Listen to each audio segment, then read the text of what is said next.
right, so here comes the two-point conversion right here for the Phoenix. Just a gun look with a slot to the right side. Langley waiting on a snap.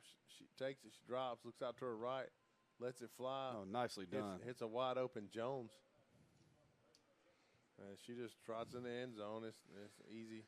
Pitch and catch right there, Coach. Easy pickings right there. I mean, that was just, nice little speed out. Nice little 1, 2, 3 and throw.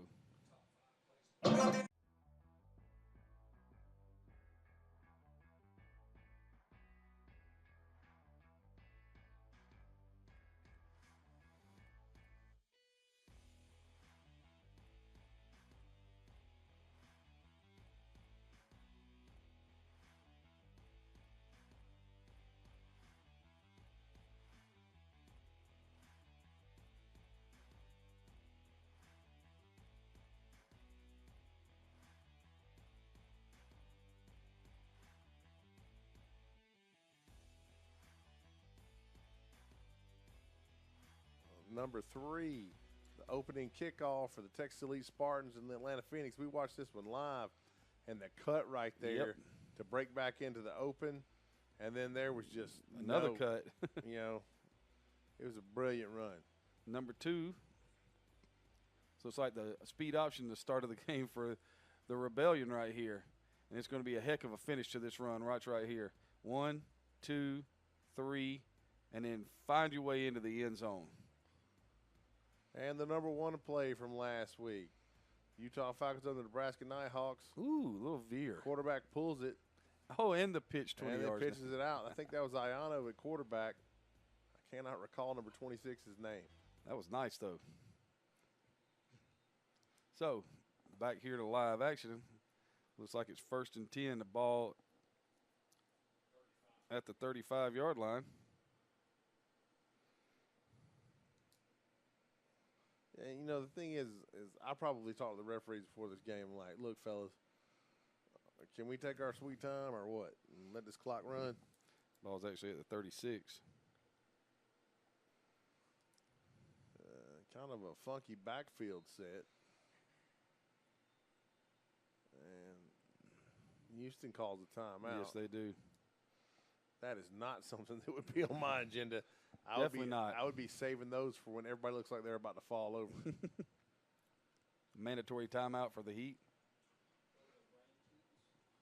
All right, the rankings currently in the WNFC. Okay. Right now at number 1 and undefeated still, the Texas Elite Spartans. What I would say is right now, based upon what I've seen, the class of the WNFC. I don't think you'd have any argument from anybody with that, Coach. At number 2, our very own Atlanta Phoenix at 4-1. Number 3, the Utah Falcons at 5-1. Both 2 and 3. Their sole loss is to the number 1 team. Yep. The Seattle Majestics at number 4 with 3-1-1, and then rounding out the top 5, the San Diego Surge at 2-1-1. There's the snap. Wetmore decides to call her own number. Gets bent backwards. That's never good. Looked like a gain of 2. It's going to bring up 2nd and 8 from the 38. That was an ugly tackle right there, Coach. Yeah, anytime you get kind of legs caught up underneath you, that scares me. So, I mean, we've seen what amounts to zone, zone, zone, zone, and now quarterback sneak. So I'm guessing that they're in a very limited playbook, you might say, right here, Coach. Yeah, I would definitely agree with that. I wish I knew who their starting quarterback was regularly. I wish we had some numbers so I could see. Yeah. Is this their normal group, and they're just shorthanded? Whitmore under center. There's a snap, deep handoff on the zone, and it's just demolished. Nothing there. They're going to give her 1 to the 39 right here. So it's going to bring up 3rd down and 7 again, Coach. I wonder if they're going to go for it again. I'm guessing if they went for it at their own 19, they're going to go for it here. I would think so. I wonder if they'll throw it. I wouldn't. Got a trips bunch out to the left side. Well, they changed it to just plain old trips. Wetmore under center. Ace back. Give off the right side. And it's hit hard. Gain of 1 up to the 40. And that's going to bring up 4th down and 6 right here. And you know they're going for it now. Yeah, it's really tough sledding right now for the Houston Heat. If you've ever been part of a team that's shorthanded, it's rough, especially when you're playing somebody who's good. Yes. It'd be different if both teams were shorthanded. Right. But that is not the case tonight. It makes it worse that Phoenix is really good. So back in that slot look, coach. Yeah.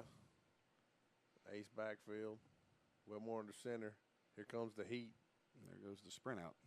And Wetmore's trying to get away, and she will not. She will lose 4 on the sack right there. And that will bring up 1st down and 10 at about the 36-yard line for your Atlanta Phoenix.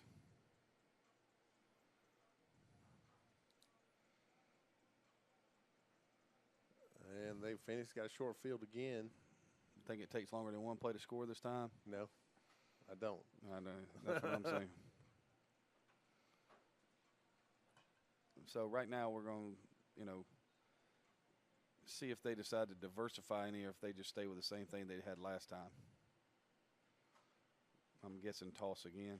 Yeah, I mean, you got trips bunch. Or counter maybe.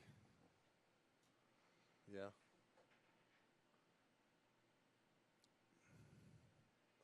Langley under center. Reverses out. Deep handoff. Right off tackle. Did she fall? It's hard to tell. Ball carried by number 16, Brittany Smith. She's down to the 30-yard line. That's a gain of 6 right there. I think somebody from Houston just tapped their helmet like I need out. I think that's getting ready to get contagious. Mm-hmm. Hey, right there you can see the top 14 teams in the league, or the rankings for the league. There we go. That makes a lot more sense. Texas Elite 1, Atlanta 2, Utah 3, Seattle 4. The Surge from San Diego at 5, Alabama Fire at 6, and the Nebraska Nighthawks at 7. We got an official's timeout for an injured player right here. Tonight at 9 o'clock. The San Diego Rebellion. And the San Diego Surge, Coach. And the San Diego Surge at 9 o'clock tonight. And that's a huge game for the Rebellion. I'm looking forward to that game. Yeah, I am too. The Rebellion, if I understand correctly, have got to win their last 2 games to make the playoffs. And they play the Surge and the Majestics, Coach. So they have their work cut out for them. Well, I mean, Martin's a massive player, and she could, last week, I can't remember the tailback's name, but last week she started pitching the ball. The games left, what's left to look at right here, you can see the conferences and the rankings inside of each conference. We'll come back to it in just a second. There's a snap. Straight dive, Straight Coach. dive, yeah. Down to the 23-yard line, so that's a gain of 7 and a 1st down. Right there you see the Pacific Conference. You have Utah, Seattle, San Diego, and Los Angeles. The Rebellion and the Bandits both still have a shot to get in. It's improbable, but not impossible. And then the Texas, Atlanta, Alabama, and Nebraska, and still in contention is North Florida. I think if North Florida was to beat Alabama tonight, is that correct? Next week, that would get them in. I agree. That'd be an interesting couple of weeks of football right here. Gun, there's snap. Lane looks out to her left, lets it fly, has a receiver open, Touchdown. headed for the end zone. And that is number 10, Raven Buchanan. 23-yard touchdown pass for Langley right there to Buchanan. It's going to make it 14-0 Phoenix. And the stop action that you're seeing is more or less based on a heat capability, so we're trying to work on that situation on our end. So just hang with us. We'll get this thing cleared up here shortly. Langley in the gun. Where's Williamson? Is she not there this week? I don't know. Well, she kicked off, right? Inside. Maybe working on their two-point conversion plays, Coach. That's a good thing to do. That conversion goes incomplete right there. And so about midway through the first quarter, you got Phoenix 14, Houston Heat nothing. All right, the 9 Cup championship game, Saturday, June 29th, will be held at Marv K Stadium. We're super stoked about that in Denver, Colorado. We will be there. We'll see you guys Friday at the 16th Street Mall. And we will be there.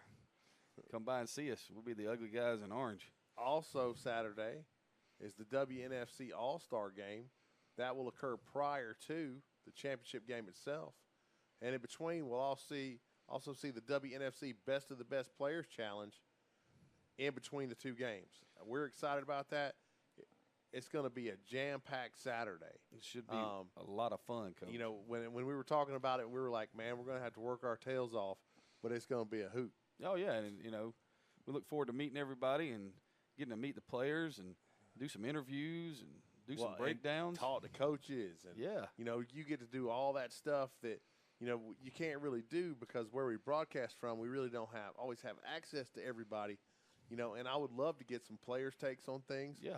And hopefully we'll get a chance to really sit down with everybody and just kind of hash things out about the league and the advancements they've made.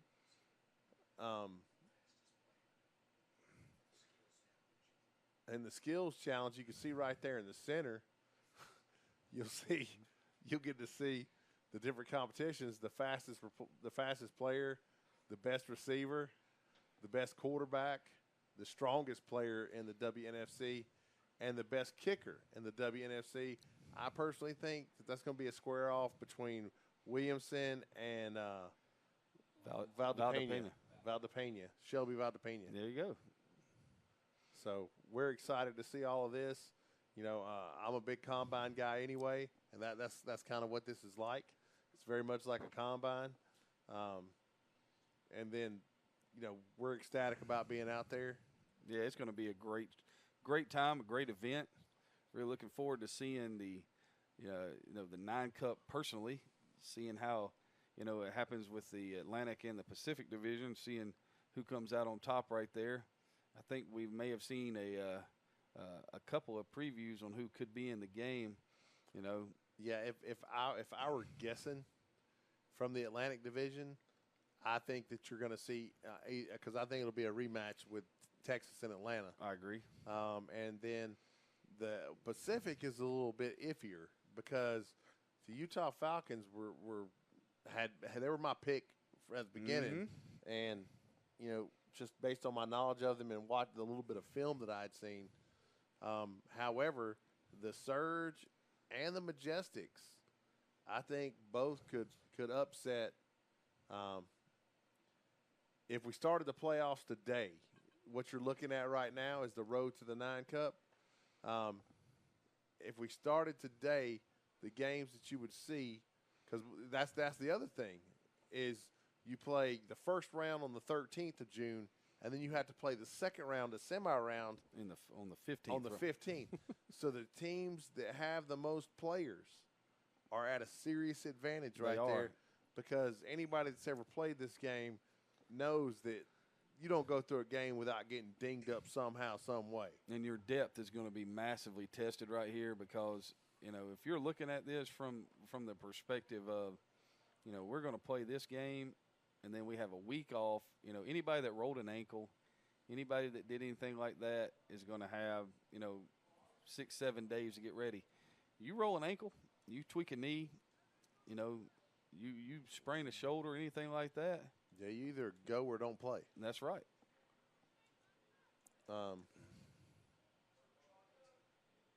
It's 1st and 10. We're back to action right here.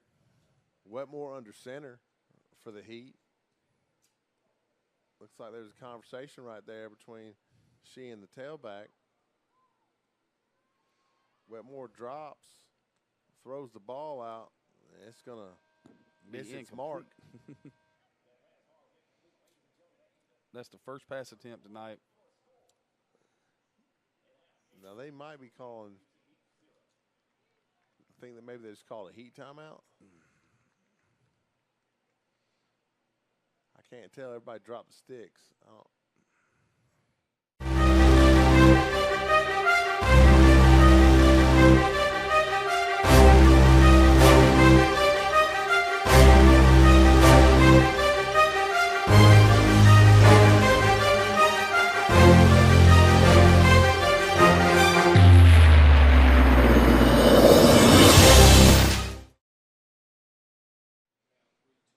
All right. Now, while we're taking a little break right here, we're getting ready to start the second quarter of the game. You can see if the playoffs started tomorrow in the Pacific, you would see the Bandits and the Silver Stars at that number 4 spot on the top side. Is that? Okay, I was trying to. Okay, that's my bad. I misread. Okay, what you're seeing on the screen, you have Pacific down one side, Atlantic down the other. I thought that was the matchups, and I was trying to figure out how that could be. Yeah. What you would see is you would see Utah and probably L.A., the Bobcats, go right there, and then the 2-3 would be the Majestics and the Surge. Great game. I think the Bobcats could push the Falcons hard enough that it could really cause them a problem. However, that Surge Majestics game has been a nail biter, both times. And you got to realize, you got to really think about it. If you play that 2-3 game, when you come out of that game, what kind of shape are you going to be in? Less than 48 hours to play again. That's tough. If you're in the 2-3 game, you have a much tougher road. And then on the other side, I still think that Utah prevails from that side, based on depth.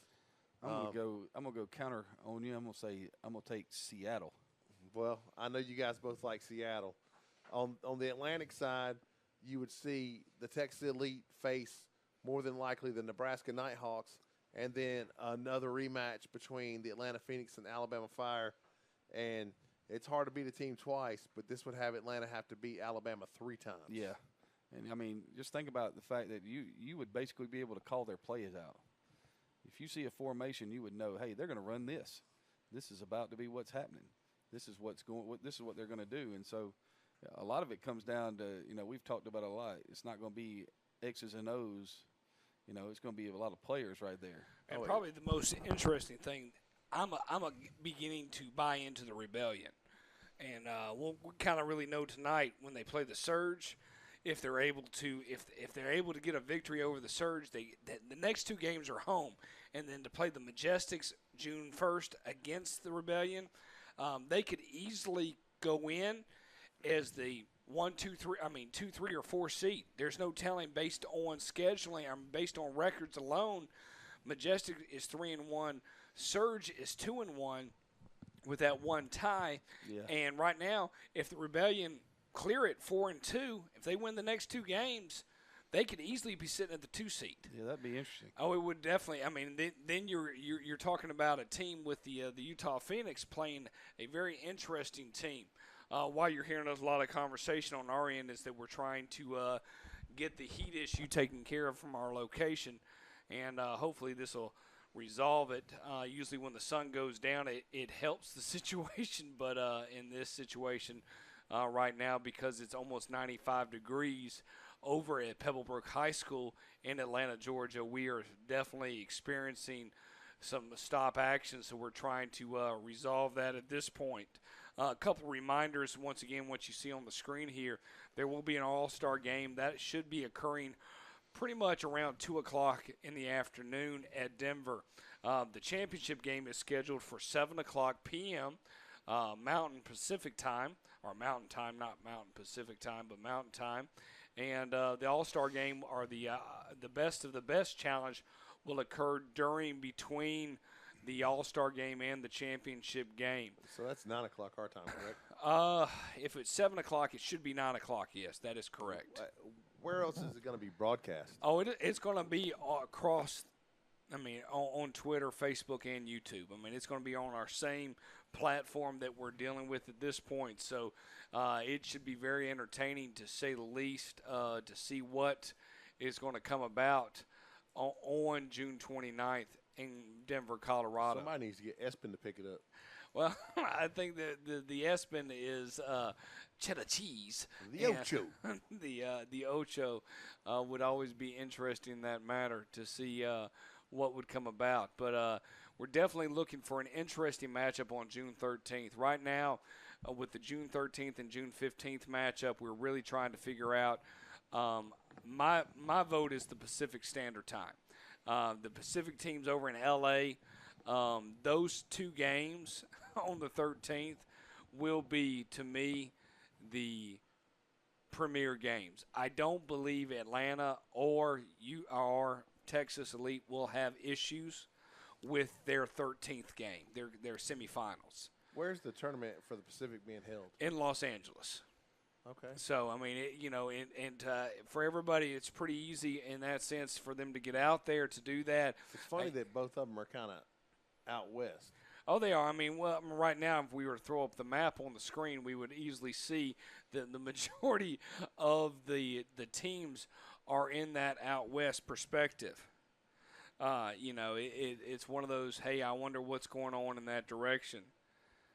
I would imagine after this season, though, you're going to see some teams from the East Coast jump ship with whatever league they're in to try and get into the WNFC. I think we can hope for that. It's one of those ones. This season only being 9 weeks long, we're at week 8. We're about to finish up the 9th week.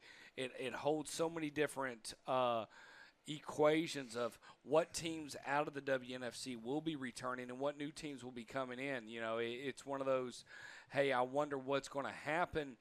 And is everybody able to survive? It's pretty interesting when you talk about a league perspective, that only really 3 teams haven't won a game, and one is the Houston Heat, that we're in the middle of a broadcast with. And once again, we apologize for the delay. Right now, we're just trying to make sure that we can figure out if we can stop action based on the Heat. And also the Las Vegas Silver Stars at 0-5 and the New Orleans Hippies. The thing that excites me the most is next week, June 1st, 8 o'clock Eastern Standard Time, 7 o'clock Central. Probably won't have this game on the air, but the Hippies play the Heat.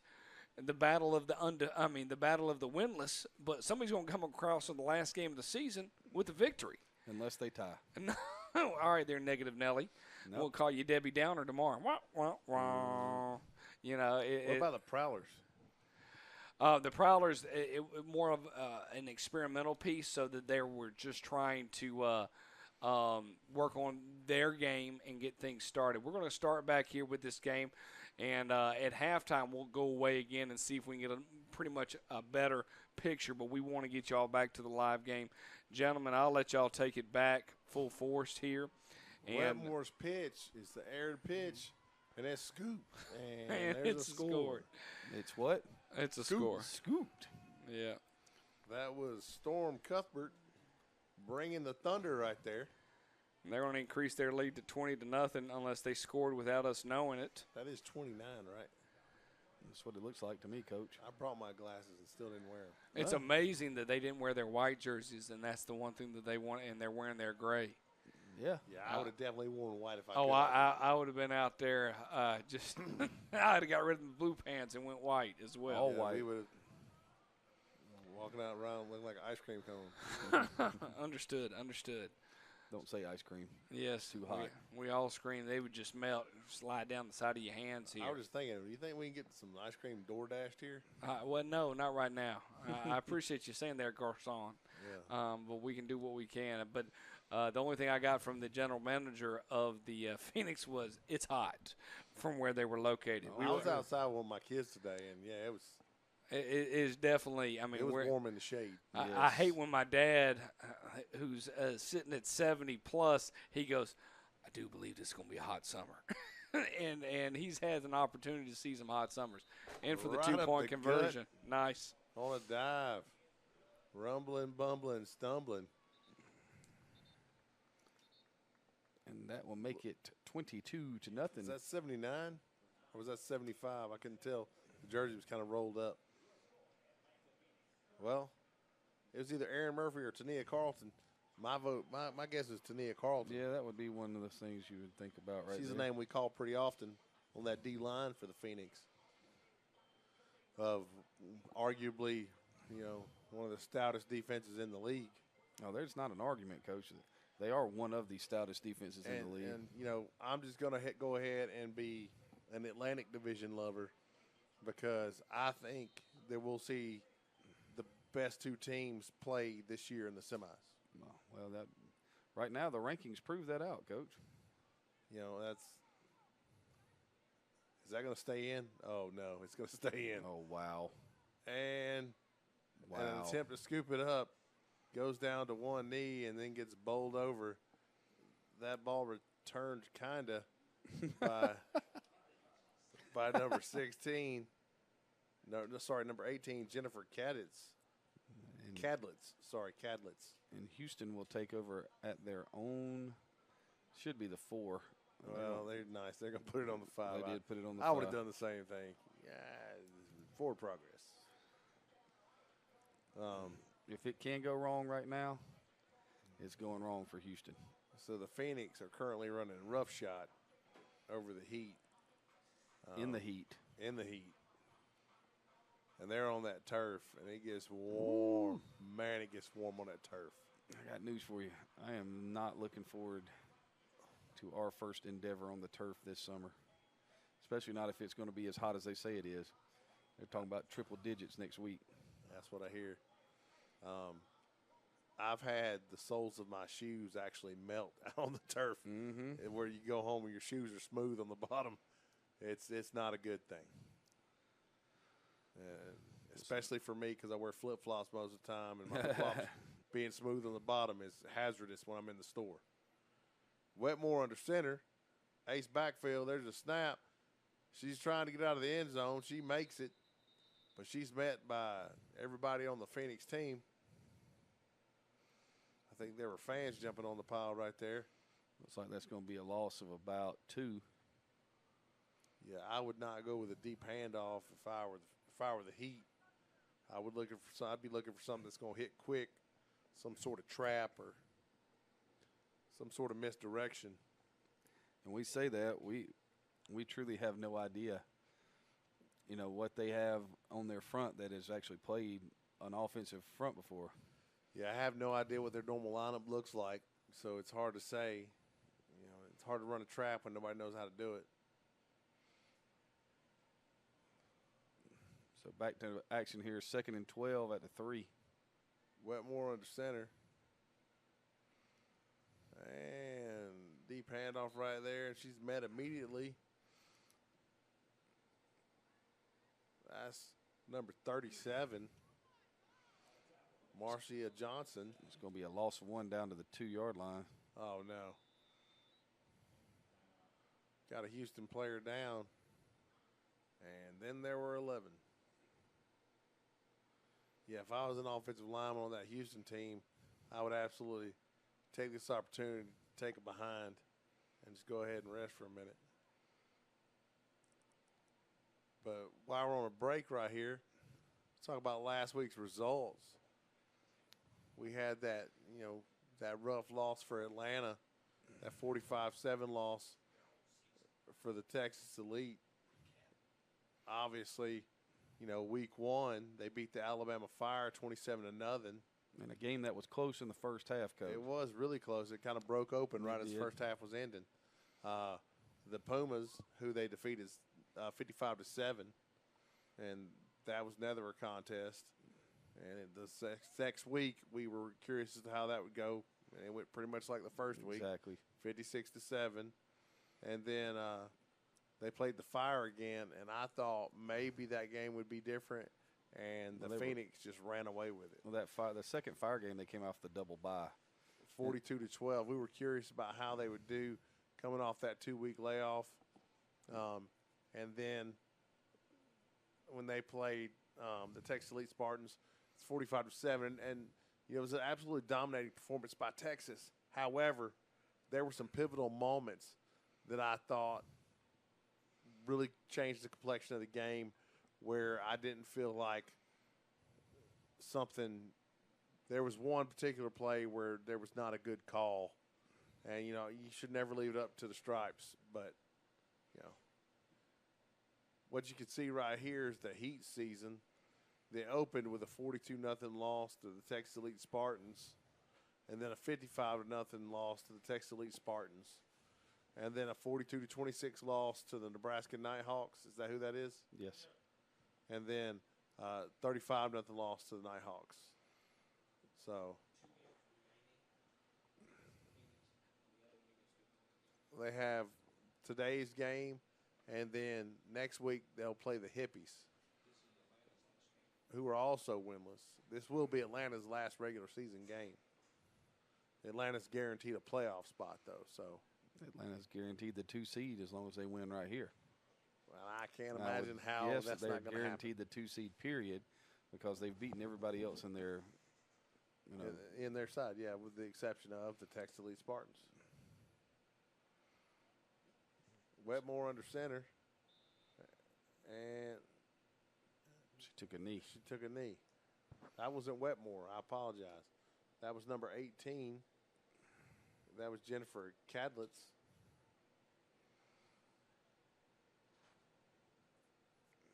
I'm not sure what the strategy is right there. Let the clock run. If they take a knee again and let the clock run. I have seen this before. They ran the same offense in the Water Boy.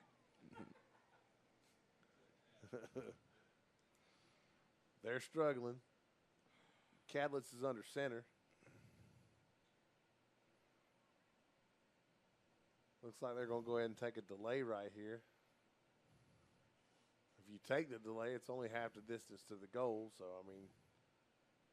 well, there she goes. She's under center. There's snap. She quickly kneels down.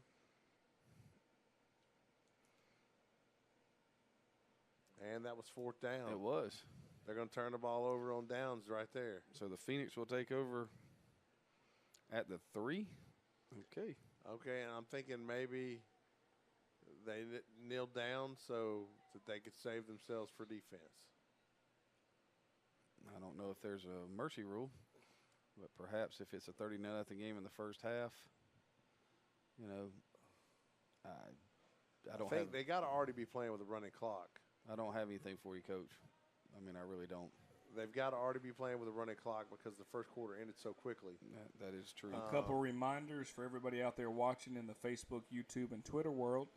There will be some choppiness. We are working on that. It's based on the heat and the airwaves, if you can understand that. We are not linked in. We are actually streaming outside, so it's going to be a little choppy here early on. Hopefully after halftime we'll be able to get a clean feed to you. Once again, sorry for that. It is not yours. It's everybody else's. It's not you, it's me. And in that case, and in this case, it truly is. So they're going doubles right here, Coach? Yep. Maybe going to flop it over to Trips. No. Going to the gun. With a slide out to the right side. Langley standing at the front of the gun. There's a snap. Langley rolls to the right, throws the ball up. And yes, indeed, she did. That ball caught by number 13, Elizabeth Mondragon. And, for those folks that are at home, she scored the first touchdown of the year. But for those of you that are regular Phoenix fans, you'll notice we're seeing a lot of different numbers, a lot of different players. Although, chances are you saw these people play during the season because the Phoenix beat people so badly. Giving everybody a chance to get some reps before the playoffs right here, Coach. And that's a smart thing. It's a great idea because that depth is going to be what is going to be the difference. There's a snap. Langley rolls right. And Oh, she stop and throw this? I think she stopped in time. I couldn't tell right there if she's beyond the line of scrimmage, but on dragging again on the reception. And that's going to make it 30 to nothing. It must be. You got to be in great shape to do what she just did, Coach. She just sprinted back up the field. It's 5,000 degrees outside. Yeah, I would not be sprinting anywhere. No.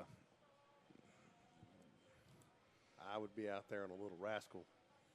So the Atlanta Phoenix are up 30 to nothing, and they have run 5 offensive plays. Sweet Pete. That's a rough day. There are 2 minutes left to go here in the second quarter. I think your assertion that it was a running clock is valid, Coach Collins. This is a sprinting clock, not just running, sprinting.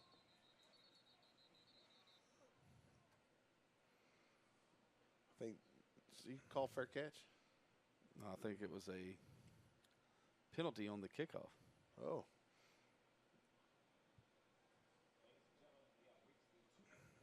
I think I would call fair catch if I were them. That would be a smart play. I know the maddest people on the field right now are the kickoff team because they have to run again. Yep. That's really unfortunate. Special teams are no fun. I know guys that really like them, and they're vitally important to your success. But I was never a fan as a kid. Coach, you shouldn't have been playing on special teams. Well, I agree. You need to tell somebody else that.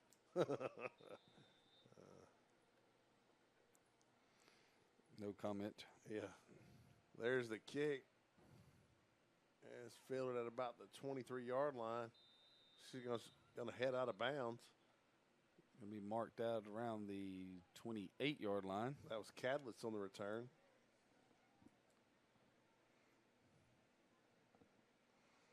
Well, if you're the Heat, you're just trying to make it, just trying to survive. Sounds like some kind of song, Coach. I've never played with just 12, but I have with a high school football team, played a game on Friday night and then played a game on Saturday afternoon. No thanks. And that is one of the dumbest things I've ever been a part of. I would assume you didn't schedule that. I did not, sir. I walked into that one. And I understand why it was scheduled, and I totally get it. But I would have never done it. And my poor kids barely survived it. I can't even imagine what the look on your face was. You were like, "Excuse me, what am I seeing here?" Although you can't be serious. Another kneel down by the Heat.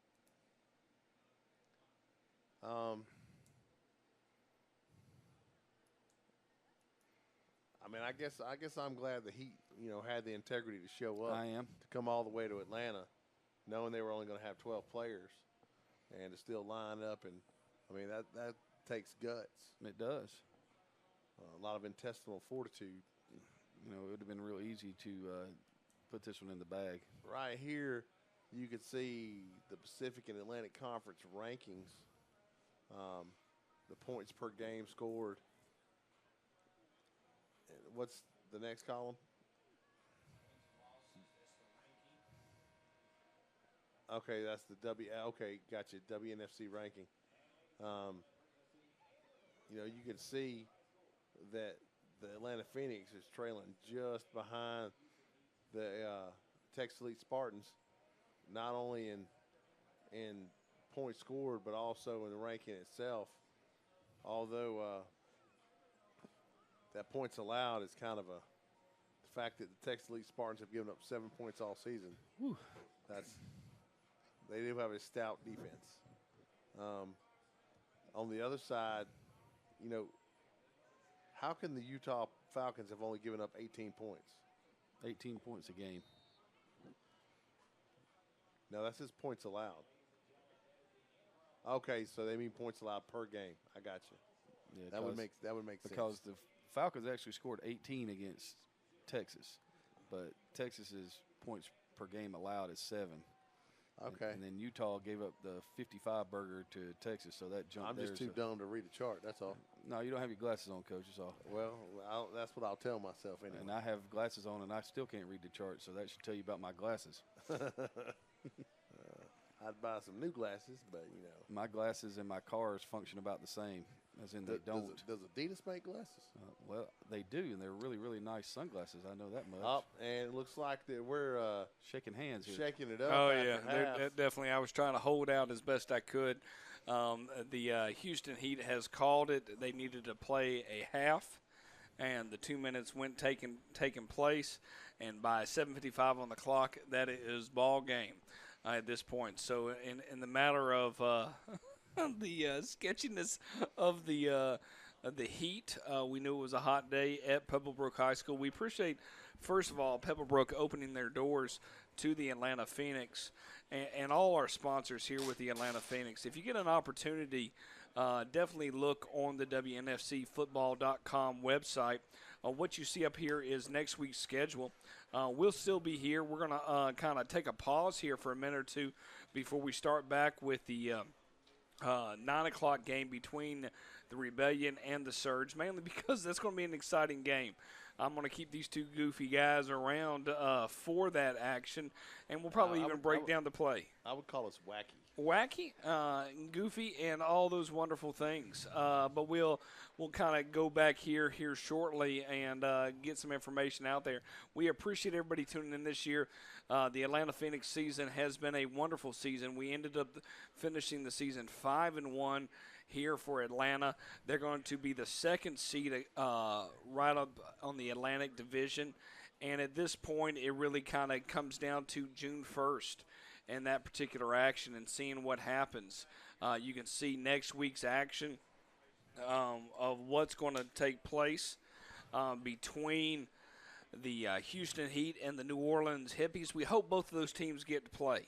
I hated that the Houston Heat only brought approximately 13 to 12 people over, but hey, you came over, and that's important in that direction. And we're hoping that they're going to participate in the All-Star game on June 29th at Marv K Stadium in Denver, Colorado, and also be a part of the best challenge from a player's perspective. So it should be a very fun environment. We are going to take a pause here. We're not going to break the feed. I'm just going to kind of turn off the sound and put some information getting ready for the Rebellion game.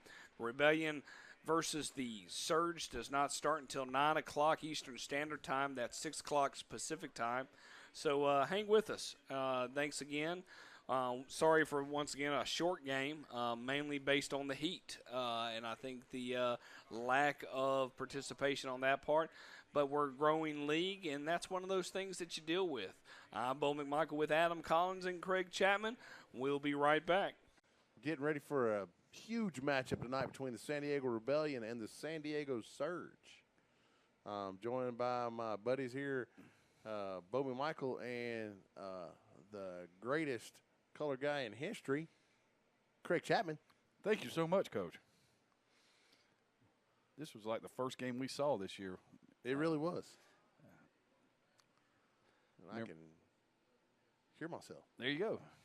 So be really interesting to see how San Diego, the Rebellion, plans on counteracting the offensive explosion that they saw the last time they played the Surge.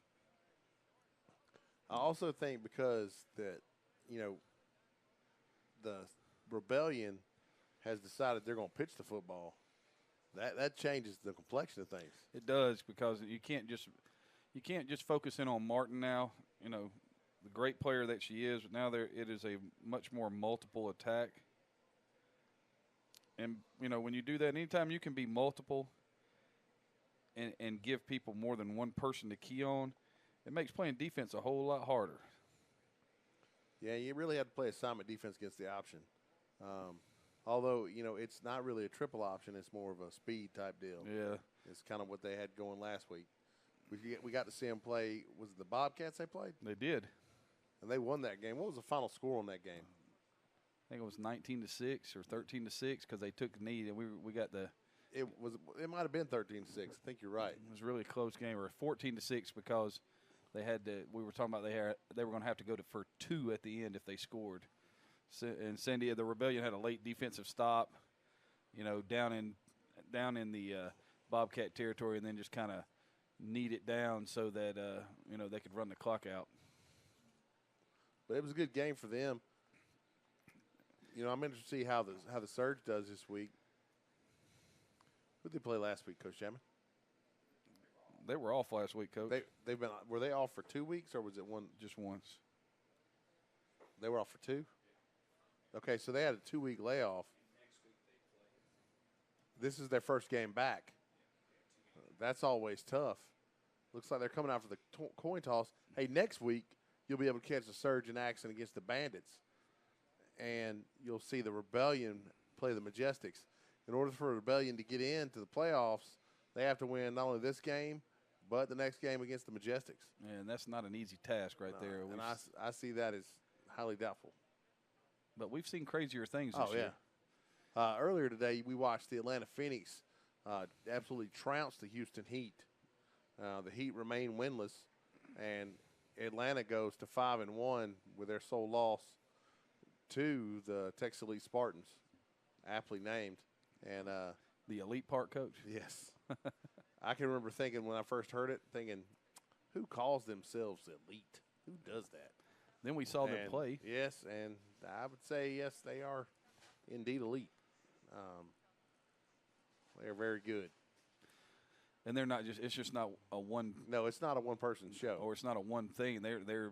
They dominate on both sides of the ball, especially up front. Offense coming at you, suffocating defense. Yeah, their defense is very, very tough, and they force you to do what they're very fast, so they clog the middle, and then when you try to bounce anything, they run it down. And great special teams play. Yes. I mean, they started off last game, 90-yard turn. It's time turn. to make a call here. Tell me who's going to win the game between the Surge and the Rebellion. Last time they played was week 1. Seems like 300 years ago based on how long this season has went on. And we're not 8 weeks in, but it was week 1 that these two teams faced off. We'll throw that schedule up here in just a minute. Actually, I can throw it up here. No, you can't. But who's going to win the game here? Give me a call here between the Surge and the Rebellion. Round 2. Adam, what do you think is going to happen? I'm going with the Surge 35-28. If we get a 35-28 score, man, that's a nice score right there. What about you there, Craig? I'm going Surge 42-21.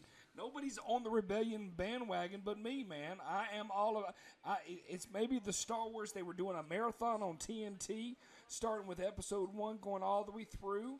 And I'm going to have to go with Rebellion. You can't bite any team that's not named Rebellion on that part. It's going to be 21-10 Rebellion. 21-10, I mean, it's just going to be the case. They're going to shut them down. They're going to shut down their main quarterback for the Surge, and it's not going to be much of a game. So let's sit back and enjoy. Craig and Adam, enjoy calling the game here for a little bit, and back over to you all. Obviously, Bo is a fan of Episode 4, and we are both fans of Episode 5. Because if you remember, the Rebellion gets crushed in Empire, so. That to me, that is the best movie. It's definitely one of the ones where you find out more of the storyline. Well, I think it's the best overall. I hated all the CGI stuff, so. I'm not. I wouldn't exactly classify myself as a Star Wars guy. I did grow up with it. I did see Empire probably 4 or 5 times at the theater. But if you live in Georgia, you're probably begging to be put in carbonite freezing today because it's so hot. It's probably really not that bad outside. The problem is the weather just snapped on us. Yeah, and it feels like it went from very temperate to just all of a sudden it's hot. And, that's the thing about Georgia. If you don't like the weather, wait 5 minutes. Yeah, the air was so thick this morning at speed training you couldn't even breathe it. Yeah, it's pretty bad out here, the humidity. But this should be a good game.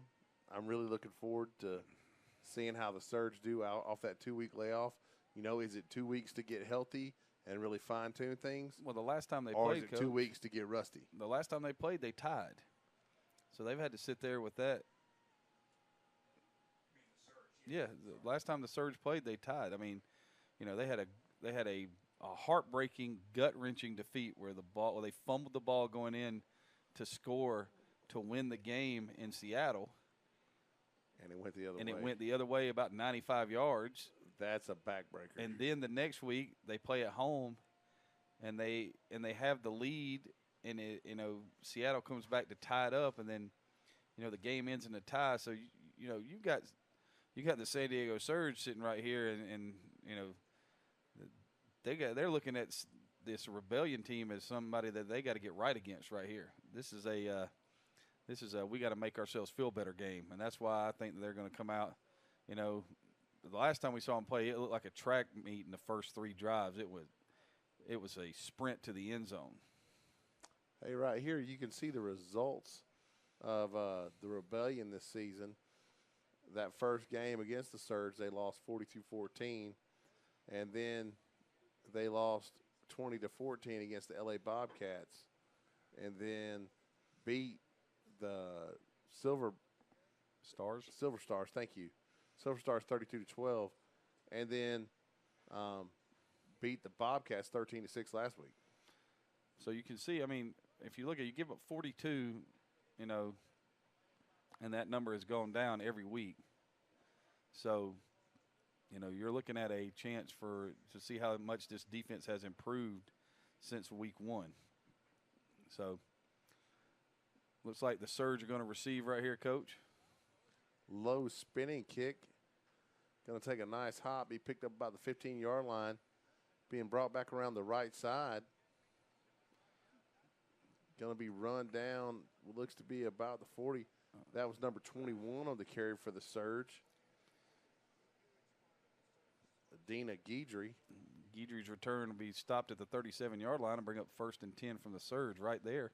I'm sorry, that's probably Deanna.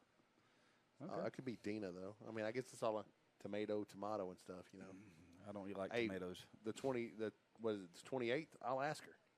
And there you go. We'll have a chance to sit down. I imagine she'll be there either as a team or possibly as a member of the Combine or the All-Star team. And that's a great thing about this Pacific Conference right here. Everybody is still in play. I mean, everybody's still in play to get to the 9 Cup. Here comes motion out of the doubles. Jet coming around the left side. They got it. She's got the edge, and she's got some room. She's going to be run out. Nice. That carry by number 10 for the Surge. C.J. Collier run out by number 21, Susan Leary. 41, Katie Ott. They call her out of bounds at the 44-yard line. So that'll be 1st down and 10 right there for the Surge. Right there you can see the Atlantic Conference, the Pacific Conference rankings.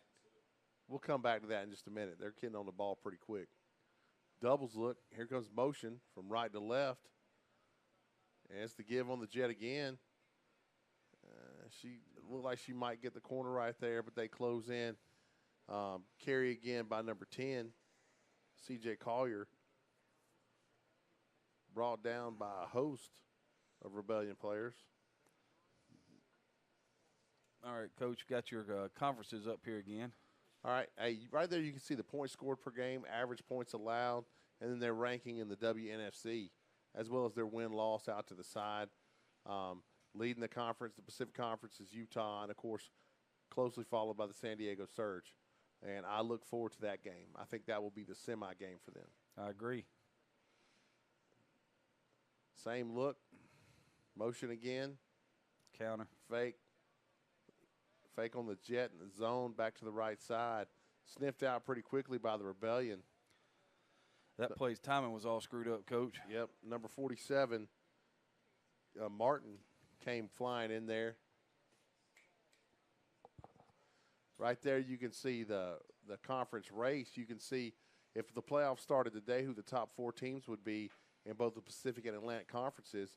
But then you can see below those both who's still in play, who can possibly still get in. Some of these teams still control their own destiny, like the Rebellion. First 3rd down attempt tonight for the Surge. There's the Jet. Give right up the gut on the zone. Not much. Maybe a gain of 1 right there. They really going to stick with this thing. See, I thought they had the jet. They did. There ain't no thought, Coach. They had the jet. That was one of those things. I don't know what they were thinking about right there, but it's going to bring up 4th down and 9 right here. I still think if you motion from left to right and run the wide side of the field, where's Martin? She's always on the offensive left most of the time. It looks like she's over here this time. That's why they're going that way. Exactly. Quarterback drops, lets it fly. Incomplete. It's going to be off the mark. Good job by the Rebellion to hold right there. Right there, you can see the overall rankings for every team in the league, with Texas Elite at 1, Atlanta 2, Utah 3, Seattle 4, the Surge at 5, the Alabama Fire at 6, Nebraska 7, the Bobcats at 8, the Rebellion at 9, North Florida at 10, Denver Bandits 11, the Houston Heat at 12, the Silver Stars at 13, and the Hippies at 14.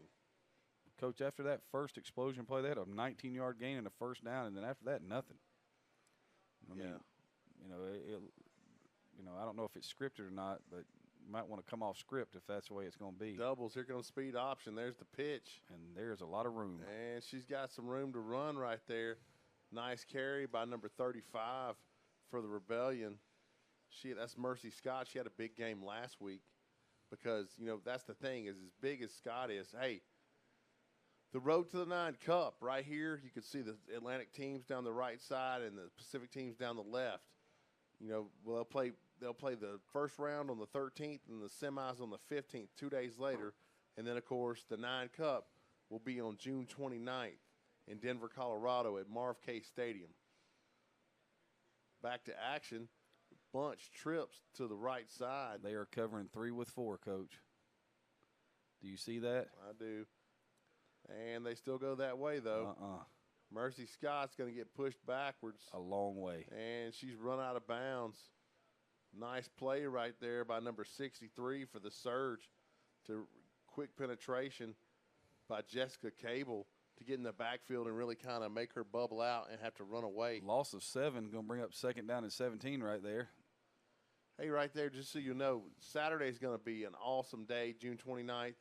We'll start out with the WNFC All-Star Game, and that will quickly be followed by the WNFC Best of the Best Players Challenge, where we'll get to see who's the best quarterback, who's the fastest, who's the best receiver, who's the strongest, who's the best kicker.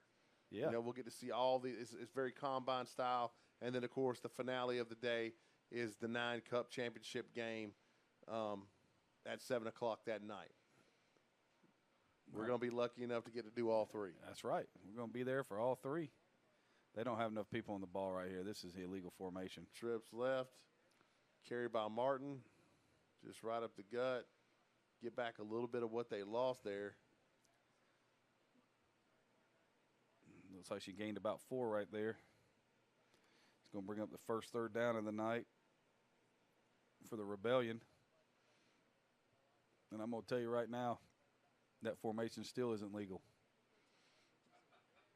Well, yeah.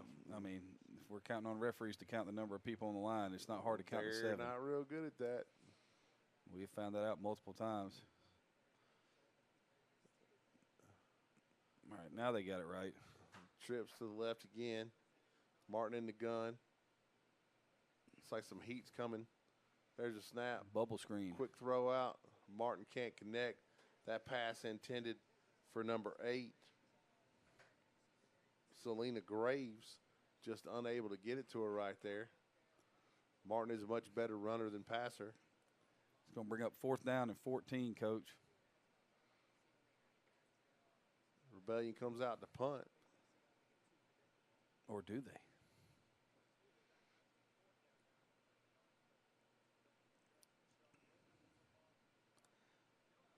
So I guess we're going to get this is actually, they didn't have to draft anybody. That's impressive. Low kick. Takes a funky bounce. It's probably good. Doesn't allow a return. And when you talk about funky, that thing just set. Yes, it did. Yeah. And, I mean, they're playing in San Diego, so you got to wonder about the temperature. Once again, we're Score 58 Network. I'm Bo McMichael with Adam Collins and Craig Chapman feeding into the San Diego Rebellion broadcast, which they just do a great job. I've been impressed with their whole setup from day one. Talking about the Surge and the Rebellion here, they've done a great job overall-wise. This game holds major playoff implications. When you talk about a team, if they can get hot right now, my vote is Rebellion on their hotness. Go ahead, gentlemen. All right, here I goes appreciate motion you giggling on my from right hotness. to left. The Jet, They got the corner again. She ain't number gonna get it. 93, turned it back. Nope. She's not able to get there. That was a great job Y'all can be pro Surge all you by want. number 93 for the Rebellion. Crystal Stokes, she had a big game last week, had a couple big sacks. She did a great job of making the Jet bubble. That's one of the things about the Jet. If you can ever make the Jet bubble back, if you can make them have to run backwards and then try to run forward, like you almost always stop that play. She did make it bubble back. They still gained 3, so it'll bring up 2nd down and 7 right here. You know, we've seen the same setup and the same action on every play, Coach. When is the play action coming off of this? Well, I'm thinking the quarterback keep, Listen, where you get jet zone quarterback. 10 minutes remaining here in the first quarter. Here comes motion. Quarterback drops. Oh, no. Quick throw out to the right side. Everybody's there. Who? Everybody. Or from where I'm from, everybody. Everybody was definitely involved in that tackle. Melanie, that pass caught by Melanie Quijano.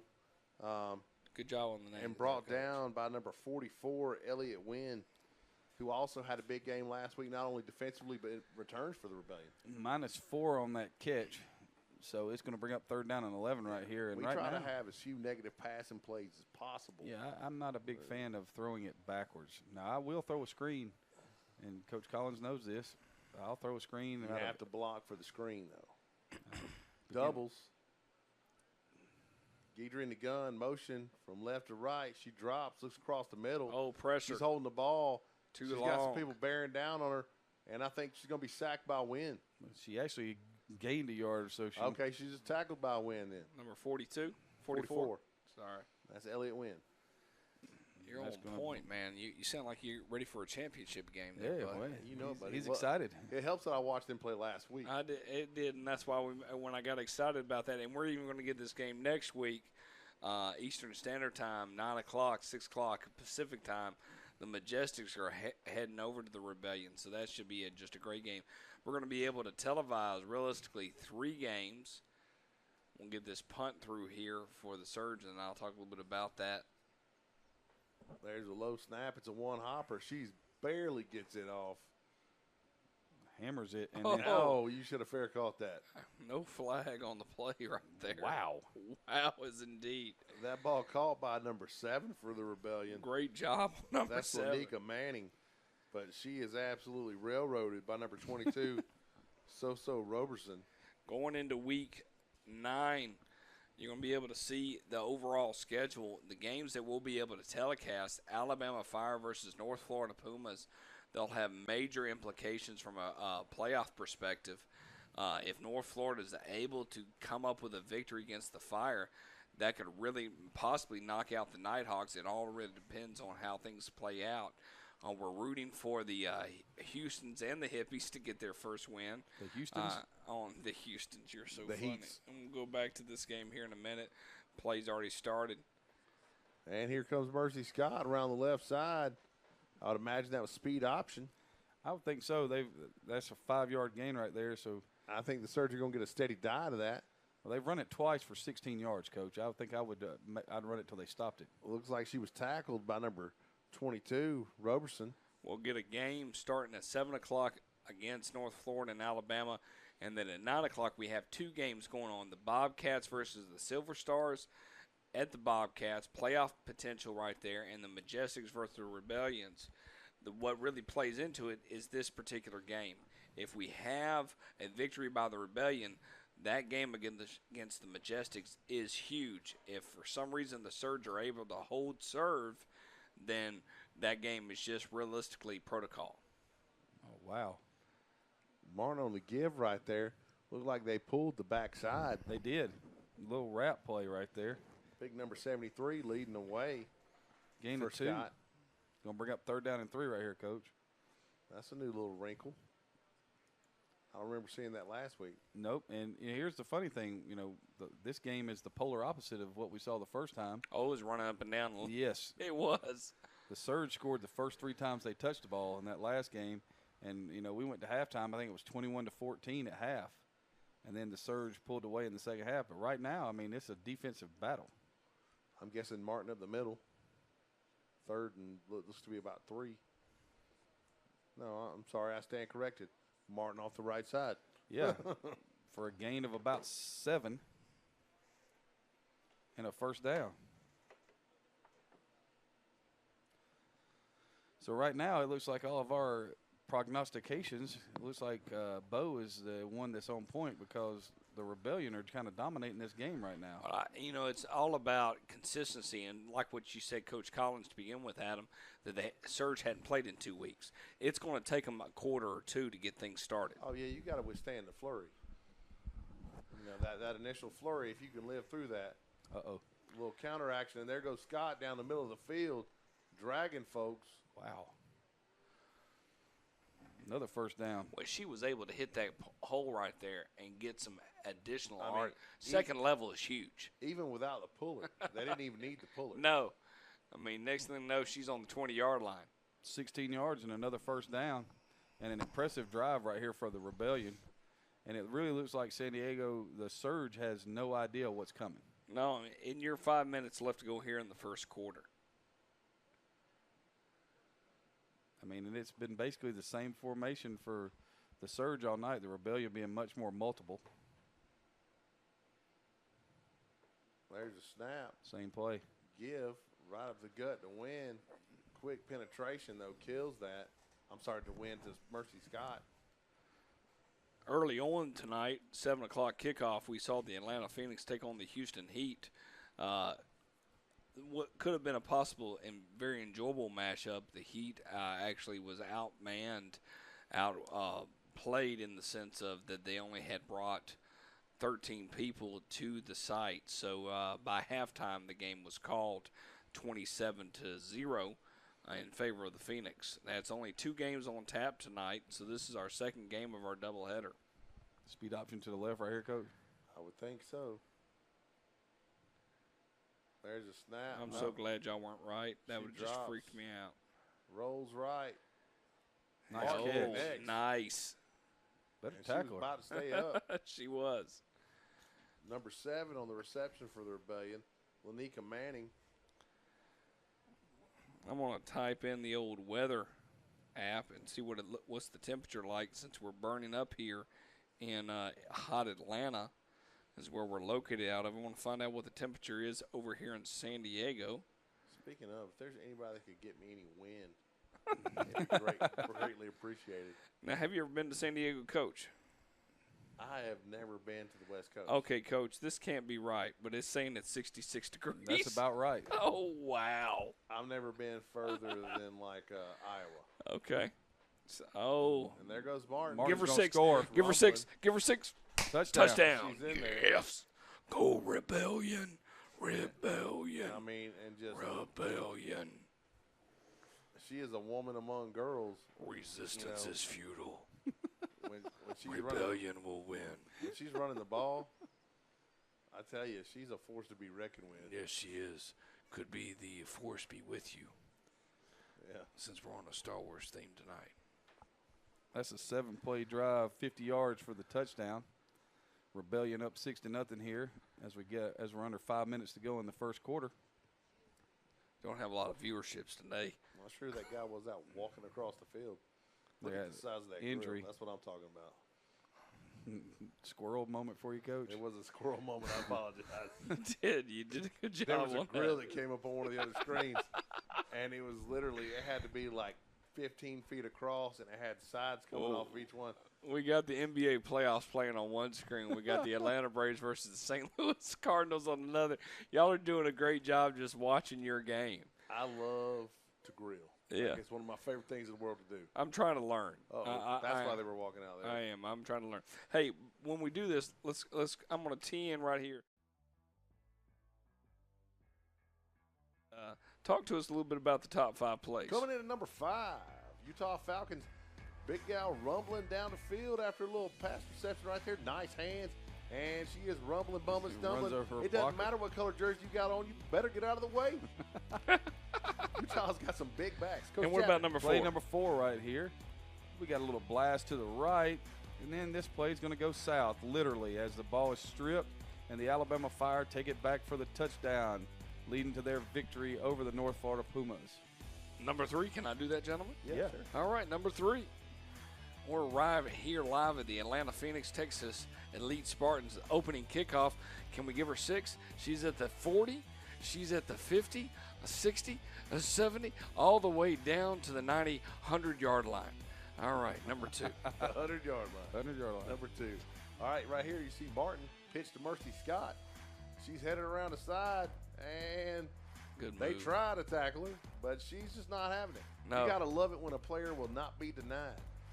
And then our number 1 play, the top 5 plays. I love this. This is nice. This is a great read right here. And then carry it down and give the pitch at the 10 for the touchdown. They have been on fire since that loss to the Texas. That is the true version of the triple option right there. That's exactly how I remember people running it when I was watching it growing up. Little Oklahoma, little Colorado right there for you, Coach McMichael. And to hold that on to all the way to the 10-yard line, you talk about a selfish quarterback.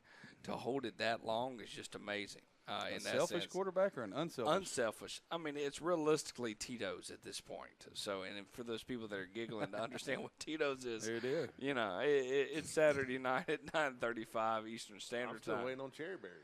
I appreciate you saying that, man. I got you a double stack, man. I can only do what I can do. I thought we were doing DoorDash ice cream. What happened? He already told you it would melt. I'll tell you, if you ever have a door, oh, they're kicking the extra point here. Yeah. Jennifer Strother out to kick for the Rebellion. As they get set, and again, the special teams, the fact that nobody has had to run onto the field. It's impressive all by itself. There's snap, hold, kick. It's up, and it's good. Wow, Coach, you were excited on that call. That's a good one right there. That's without Zip Fizz. This is a Zip Fizz free evening. There we go. While we're getting ready for the kickoff here, I want to hear Craig Chapman. Oh, no. If we're to give a breakdown, and I got the wrong breakdown here, so I'll bring it back up here. Give me the breakdown of who you feel like is going to sit in the June 15th games in the Atlantic and the Pacific Conference. I think it's going to be the Seattle Majestic playing the Utah Falcons. Wow. In the Pacific and in the Atlantic, I think it's going to be the Texas Elite Spartans playing the Atlanta Phoenix. Okay. Adam, what's your thoughts on that? I mean, to me, the June 15th, the 13th game for the Pacific seems like I'm looking forward to that game. I'm going to be located in Toronto at that point, getting ready for the kickoff here. But what do you think is going to be the outcome of that? Oh, she takes it on the run. Yeah, I think it's going to be.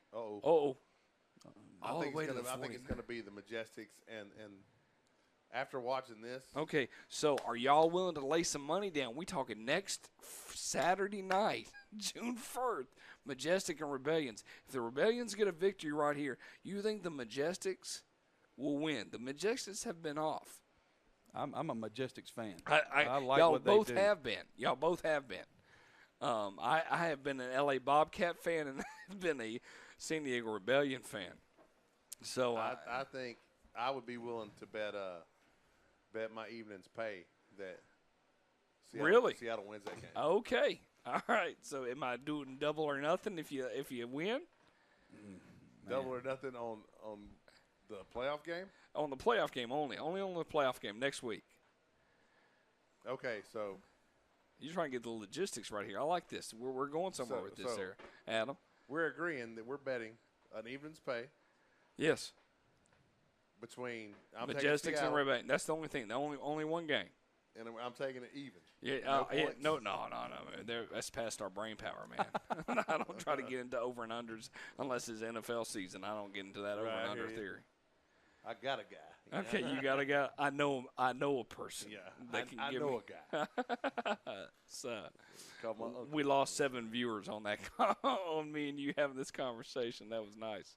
Yikes. Yeah, it's part of life. So everybody's said we'll go listen to the Rebellion's commentary. So yeah, I'll go with you on that. Okay. Yeah, that's no problem. I'll double nothing with you. Put my money where my mouth is. Yeah, that's 0 on that part. But only that there is an asterisk. The Rebellions have to win tonight. I'm not betting if the Rebellions don't win tonight. Okay. Because if the Rebellion don't win, it don't mean nothing. It really doesn't. It holds very little. Well, I'm hoping the surge is going to come to life here in a second. Here comes motion from left to right. Fumble looked like it was supposed to be a give. Quarterback takes split it. off. Oh, and man. she's got some room. She bounces out. Guidry's on the loose. She stiff arms. Whoa, And she still fights. She turns back in. Go down. For the love of Pete, go down. Now, coaches, why does that happen? A busted play turns into that much gain. That's a 34-yard gain on a busted play. Somebody in the backside took off for one thing. And dumb luck. I mean, just, sometimes I can't tell you the number of times I've been standing on the sideline and I'm like, no, don't do that. Oh, okay. All right. that. Yeah, go ahead. One of the things happens is when you see that ball come out, when the defenders forget every responsibility they have when the ball comes loose. Right. Showing them the ball it's chaos now. And you saw what happened. Everybody sprinted to where they thought it was going and just opened up right in the middle of the field. Only 2 minutes remaining here in the first quarter. Looks like they got a free play right there. Quick Little throw hitch across. route. Balls And on the she ground. fumbled Fumbled on the ball. It doesn't matter. Did she get back on She it? did. Doesn't matter. Right. It was a free play regardless. Right. She was able to get back on the ball. Good news for her. Now she can go back to the sideline. Where I come from, if you throw the ball on the ground, you may as well just go stand with the other team. Nice catch right there by C.J. Collier. Had a little Butterfinger action, though. She's got to hang on to that thing. Down to the 13-yard line. That's a 17-yard gain. So we're looking at back-to-back first downs, and the Surge are right in the red zone right here. And just like that, the Surges come to life. Knocking on the door. Sometimes you need a wake-up call, Coach. Well, and it helps when you get a free play. When they jump off sides, no matter what happens, it's still your ball. That's nice. First and 10 at the 13 right here. Guidry in the gun. Motion from right to left. Give on the jet. Got to cut that Should've up. Turn that up. Collier goes nowhere. That is the definition of nowhere. She missed the turn right there. Uh-oh. She should have hung a right. What was it Bugs Bunny used to always say? Exit stage right or exit stage Nah, left? I think it was I stage should have left. taken a right. And was it Albuquerque? Oh, yeah. You're funny that you're on a quote Well, the I mean, Wascally Wabbit Bugs, this late in the season. Bugs is a top-notch guy. That's right. Although I will say my favorite character is probably Foghorn Leghorn. Willa. Oh, yeah, don't say. If you've ever watched Main Justice, what's the guy's name? Main Is it Justice. Jason Sudeikis? Is Yeah, that the guy that's on yeah. Saturday Night Live? Yeah. He does his best Foghorn Leghorn on a thing called Main Justice. Have you ever watched it? Nah. For those of you at home, Listen to you check it looking out. for. Go on YouTube, hit SNL during halftime. SNL Main Justice. Amazing. Amazing. I wish y'all could have been with me on last Sunday. Corey forgot his hat. We were going fishing. Yeah. Corey forgot his hat, and we're at my mom and dad's house, and we've still got all my grandfather's hats there. And he had 5,000 hats. Well, he had a hunting hat that was a Budweiser hat, but it's bright orange, and it has the flap that comes down and covers your neck and your ears. So Corey decided that we were going to go fishing, and he was going to wear that hat. How'd that work out for Oh, him? man, it was hilarious because all I could see was Elmer Fudd fishing right next to me the whole time. I was like, be very quiet. We're hunting wabbits. Yes. I mean, that's exactly what it looked like, too. It was great. And then there were people fishing from across the lake, and they were staring at him like he'd lost his mind. Oh, I can believe that on that part. So we're a couple seconds, about 2 minutes remaining here in the first quarter with the Rebellion and the Surge. Leading into playoff action here in roughly about 2.5 weeks, June 13th, June 15th. Where do you feel like the odds are the top four teams, if and if I was to throw up on the board here when we talk about playoff potential, because we have time before they come out. You can see on the Pacific Conference race, there are still 2 teams in it. Lady Bandits. The Lady Bandits are playing the Surge next week. Okay. And you have the Bobcats and the Surge, sitting in there. How do you feel like it's going to fall out there, Craig, the top 4? I mean, we really, really feel like Utah I think is the number 1. I mean, Utah's number 1. Yep. I think the Majestics will stay at number 2. Well, the Majestics got a hard game against the Rebellion next week. I mean, they've been off for 2, so they got a game against Rebellion next week.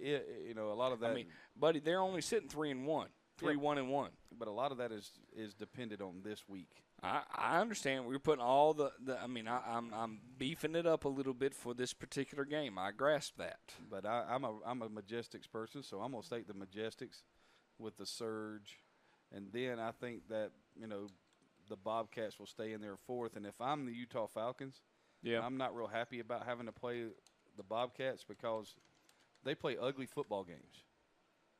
And when you play ugly football games, you ugly it up just enough for you to win. And they have receivers on the outside that can get down the field. And we saw it last week in the game against the Surge. They had a play in the first drive where they have someone running wide open down the right sideline, and they just flat out miss the throw. If they hit that throw, we may not be talking about this right now. Talk to me, Adam. What do you think?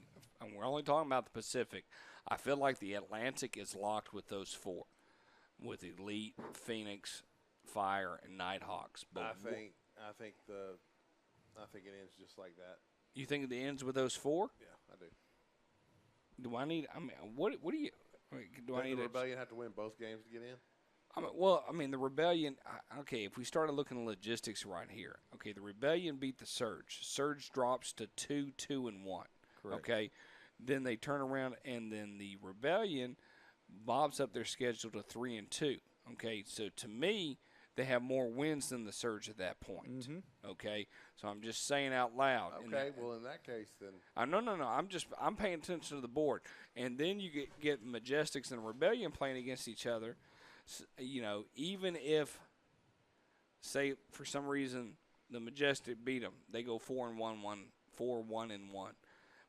But then the Rebellion turn into a 3-3 record, okay, and then the Surge, they beat the Denver Lady Bandits. Then at that point, then I will say, that's where the tie is in your advantage, because then you're sitting there with a 3-2-1 record instead of 3-3. So I mean, to me, we go back to you don't think the Rebellion can meet the Majestics. That's what you're telling me. Okay. Even though they're going to play them at their home place, we got a down Rebellion right now. We don't know necessarily who the player is at this point. They're making a call, and she's giving directions. So there's an ambulance coming. Yeah, to be able to do that on that part. The Surge just had a come to Jesus meeting, so I heard a coach over there kind of blessing them out. But I think it might have been wasted breath because they're going to sit there for another 30 minutes. Yeah, it's going to be a minute. There's no doubt. It's always so terrible anytime anybody gets hurt playing this game. But the flow of the game, and I know this sounds, the flow of the game is trivial. Don't mistake what I'm saying, but it will change the tide of a game standing there for 30 minutes. Mm-hmm. Oh, hands down. We saw that last week with the Texas Elite Spartans. And the Atlanta Phoenix, we were on a lightning delay. We were part of a game last year where we'd finally gained some momentum. Yep. And things had kind of turned. And then one of their kids went down, and we stood there for half an hour. Yep. And we lost 14-11. Yep, sure did. Was that over in John Hancock? Sparta, yeah. Spartan. Yeah. Sparta, Georgia. In the heat For those of you that like to end the heat of the night, that's where we filmed. Mm-hmm. Lots of filming going on here in Georgia. Well, at least for right now. Yeah. Yeah. Ron Howard says he's leaving.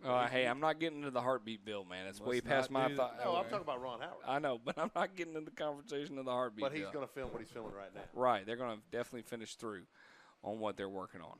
We do like a film industry here. It's kind of cool getting to see all the different stuff. Although, if you ever come across a slew of zombies, it is terrifying. And we've been there and done that.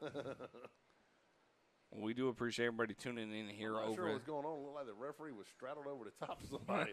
I'm like, I'm not sure if he's like, well, I'm not a doctor, but I stayed at a Holiday Inn Express last night. Yes. And they even left the light on for me. So wow. I'm appreciative of that.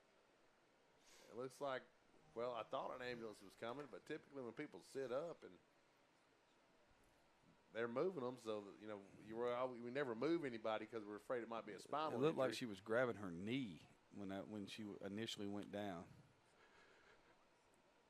And I mean, don't want to speculate too much, but I'm not sure if you can Speculation is our middle name I'm not there, sure if you Craig. can What's call an going on ambulance with for that? a knee, though. yeah, either that or they're Waiting on a golf cart, maybe. maybe. I know I had a kid get hurt at Noonan High School one time. Babs went down with a high ankle sprain, and he's my starting running back. Pretty much what I had. And when he went down, because Noonan was pretty good, that was when the Ogletree boys were there. Right. And they were really nice down there, though, when the trainer walked over and during the game and said, "Hey, Coach, I know he's hurt pretty good. If you want at halftime, I'll bring a cart over here, and we'll take him up top to the team orthopedist office."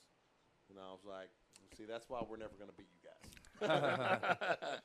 Because they got the cart for the team No, well, the fact team- that they the had a team team orthopedist has an orthopedist. office- Right. has an office in the field house. I tell you. That's why we're never going to beat them. All right, so while we're waiting here, if I was to throw up a question here, your best summer blockbuster, I had a chance to watch Avengers Endgame, and I actually went away to the theater earlier this week and saw John Wick Chapter 3. Yeah, I know you didn't wait on us. No, I'm a fan of John Wick. Thanks for that. I can. The one thing that if we get the opportunity to go to Denver, the first thing I'll think about on Thursday night is how can we get to a movie theater because I want to see what it feels like to see a movie in Denver. I don't know why. Higher elevations. I'm just saying out loud. So And what movie would you? at that point, June 29th, there's a couple things out there. You never know. But I like the ambiance. I saw a movie in New York City at 10 o'clock in the morning one time, just because I wanted to see what the movie theater was like at 10 o'clock in the morning in New York City. You got to be careful not to get caught between the moon in New York City. Well, That's right. I mean, it's one of those ones that if it happens, God, I wish I could remember the rest of the lyrics to that song, man. It's crazy, but it's true. It is. God, that would have been the best. God, Craig, you grabbed it out of thin air, buddy. Yes. Yeah, good job. And we're going to have to, when we do these interviews with these ladies on the June I 28th, want to know what people's favorite songs are. and that's what we're going to have to ask. We're going to have to just be have our mind open. And just stuff like, what's your favorite country song? Yes. And just ask that question to everybody. And not we need everybody to listens- stay consistent with that. Not everybody listens to country music, but Right. everybody knows one country song that they like. But also, What's how many people will answer Old Town Road? no, well, that's right now. It's on all three I- 4,000 charts. And I will say it, my 5-year-old singing that song at 2 o'clock in the morning cracks me up. He'd just be sitting in his bed asleep and just be singing the song. So, from an old, that's a Billy Ray Cyrus song. I do. That just blows my mind, a little achy, breaky heart Well, action. the fact that he's gained fame again Well, I mean, for yet another horrible song. well, you do what you can. I mean, did you own the single soundtrack to Achy Breaky Heart? That would be a negative. No. I did. I'll tell me. You The should ghost. you should be ashamed of yourself. Well, no, because I mean, you can't break your heart, or you achy break your heart. Oh my goodness, that It song might blow up and kill a friend. That So- song was horrendous. It was, but it was something that we all needed in this world. It was just more twangy than anything ever needs to be. Well, it was. And this is coming from a guy who likes Randy Travis. Yeah, and he's Wow. and he's twang, and as fine as Just wow. Yeah. I love that you say wow. This is called Filler Space here. In many ways, we break down the games over the past 8-week seasons. What is your overall thoughts there, Adam, concerning the WNFC? Now, if I was nice, I'd take callers right now, but I'm going to kind of I've been hold really off. impressed with the fact that it's so orderly. I was commenting on a thing a minute ago. They're running special teams, and they're not having to draft people on the special teams. People run out. And at all levels, you see this. Upper level college, it's rare because you'll get fired. Oh, yeah. And same with the pros, but Yeah. you still see it happen. Oh, you'll get fired in high school in the state of Georgia for that, and in the state of Texas. I can go ahead and tell you that much. And just because it's such an important part of the game, but people stop thinking. Like, especially if there's something that happens out of the ordinary, if there's an interception that goes for a touchdown, inevitably somebody will forget to run out for the extra point team. It never, ever fails. Because it's not the natural order of things. But I've been really impressed with how organized everything is, the quality of the teams. You know, when you look at the Pacific, you know, while the Atlantic, to me, is not competitive, I think the Atlantic's kind of top-heavy. Whereas the Pacific, when I look at the Pacific, it's wide open. Well, the Pacific is literally the Wild West. It is. I mean, it's wide open over there. While we're doing that, I'll send up, and because we have time, you know, we'll take an opportunity to look at the conferences between the two. You know, you get a team where Texas Elite they're done for the season. They're 5-0. Granted, it should be 6-0. They just didn't add that up the last 8th game against the Phoenix. But after number 2 on the Pacific I side, think these are just conference records. it could be, and that they did do a crossover. Good call. I think these are just conference records. Look at you throwing that at because me. Utah's 5-0. Right, and Utah's done, and they did do a crossover. Their one loss was Right. to the Texas Elite. Right, good call. So I do what I can. and that says a lot. Speaking of that, here in Atlanta, we just got another Wendy's added to the game changer of the world just down the road here. And I saw that on my way in. I'm telling you, they're going to get a Burger King. I don't know what I'm supposed to do with my fitness level. I tell you what, man, DoorDash is going to ruin the world. You can see that in the matter of convenience. I mean, like fast food restaurants, they're becoming smaller. They're not Sonic and Checkers and Rowley's and Jack in the Box smaller. Central Park. Yeah, where they want to just make 2 or 3 seats in there, but they are making them smaller because people know that they much rather just come home. Well, I was shocked when I realized that because I can remember being a kid going, why don't they put cushions on these seats? And now they're doing it. Well, it's because they want you to leave. Well, they do, but even at the new Wendy's that just opened down near our way, they have a hangout spot. Right. We were in a Wendy's. Where were we? We were in a Wendy's with a team somewhere, and like there was like a sitting area with like a fireplace, and I was like, what is this? Where were we at? What's going on here? Yeah, Because we had the boys with us. We had a whole group with us. Yeah, I'm trying to remember where we were at. Were we scouting somebody? Definitely giving you an opportunity to look at that. Well, once again, Score 58 Network, we're live here. I'm Adam. Got Bo on the phone, and we got Craig as well. To kind of bring you back the action here of the WNFC. We'll be bringing you live action next Saturday night here, and it should be pretty exciting, those particular ball games here, with 3 games airing, 2 games at 9 o'clock, 1 game at 7 o'clock. Playoff potential here with the LA Bobcats and the San Diego Surge. Well, that was disappointing. 3-run homer for the St. Louis Cardinals over the Atlanta Braves. We're watching that game. I thought it was too high. Too high. Too high. It would have been. Need a rocket up at. Need a silo right there. We're watching multiple games, and the bottom of the 8th watched an explosion occur for the Braves. So that's kind of the typical atmosphere here. But hopefully this young lady is okay. I know that they're going to bring looks like medical crew out to assist her. So we'll get that part squared away. But she's sitting up. She is. But you can tell that they don't even want to go down that road at this point. Why would you not just load her up in a golf cart or a gator and just be like, all right. May not have access. Yeah, to they one might right not. there, Yeah. Coach. So they're going to have to wait to make sure. Tell you, if you need a gator, contact Warren E. Kingsley. he bought my gator. And it goes 57 miles an hour. It is really fast. Not that you've tried to see how far. Oh, I took my kids out there, put seatbelts on them, and we saw how fast that thing would go. Taking the corners. Through the mud, top speed. You got to do what you got to do, man. Got to do what you got to do. And here comes one of our heroes, first responders coming out. We'll give them total. Looks like the fire department. Well, it's 66 degrees. They're wearing long sleeves. I got nothing for them. At 96 degrees, I wear long sleeves. So. I do, mainly because of the sweating capabilities at this point. So I don't wear long sleeves when it's 27 degrees. Well, you wear flip-flops any chance you get, man, so I understand that too. It killed me when we were getting ready to play somebody a couple years ago, and it was cold, and you walked out there in flip-flops, and somebody says, "That guy crazy?" I said, Yeah. "That's what he wears all the time." Yeah. It's called circulation. It's not able to get down to your lower extremities. That's what it's called. That's called, you got blood sugar level issues on that part. It's all good. Yeah, I appreciate you saying that. I'll say that. It's your viewing. It's all good. He enjoyed his flip-flops. That's right.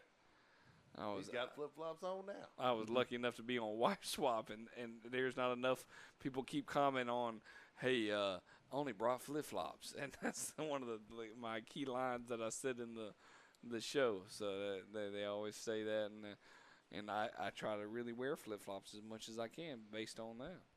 Will you have flip-flops on in Denver? I will. I'm going to have a special brand. I'm going to make me some WNFC.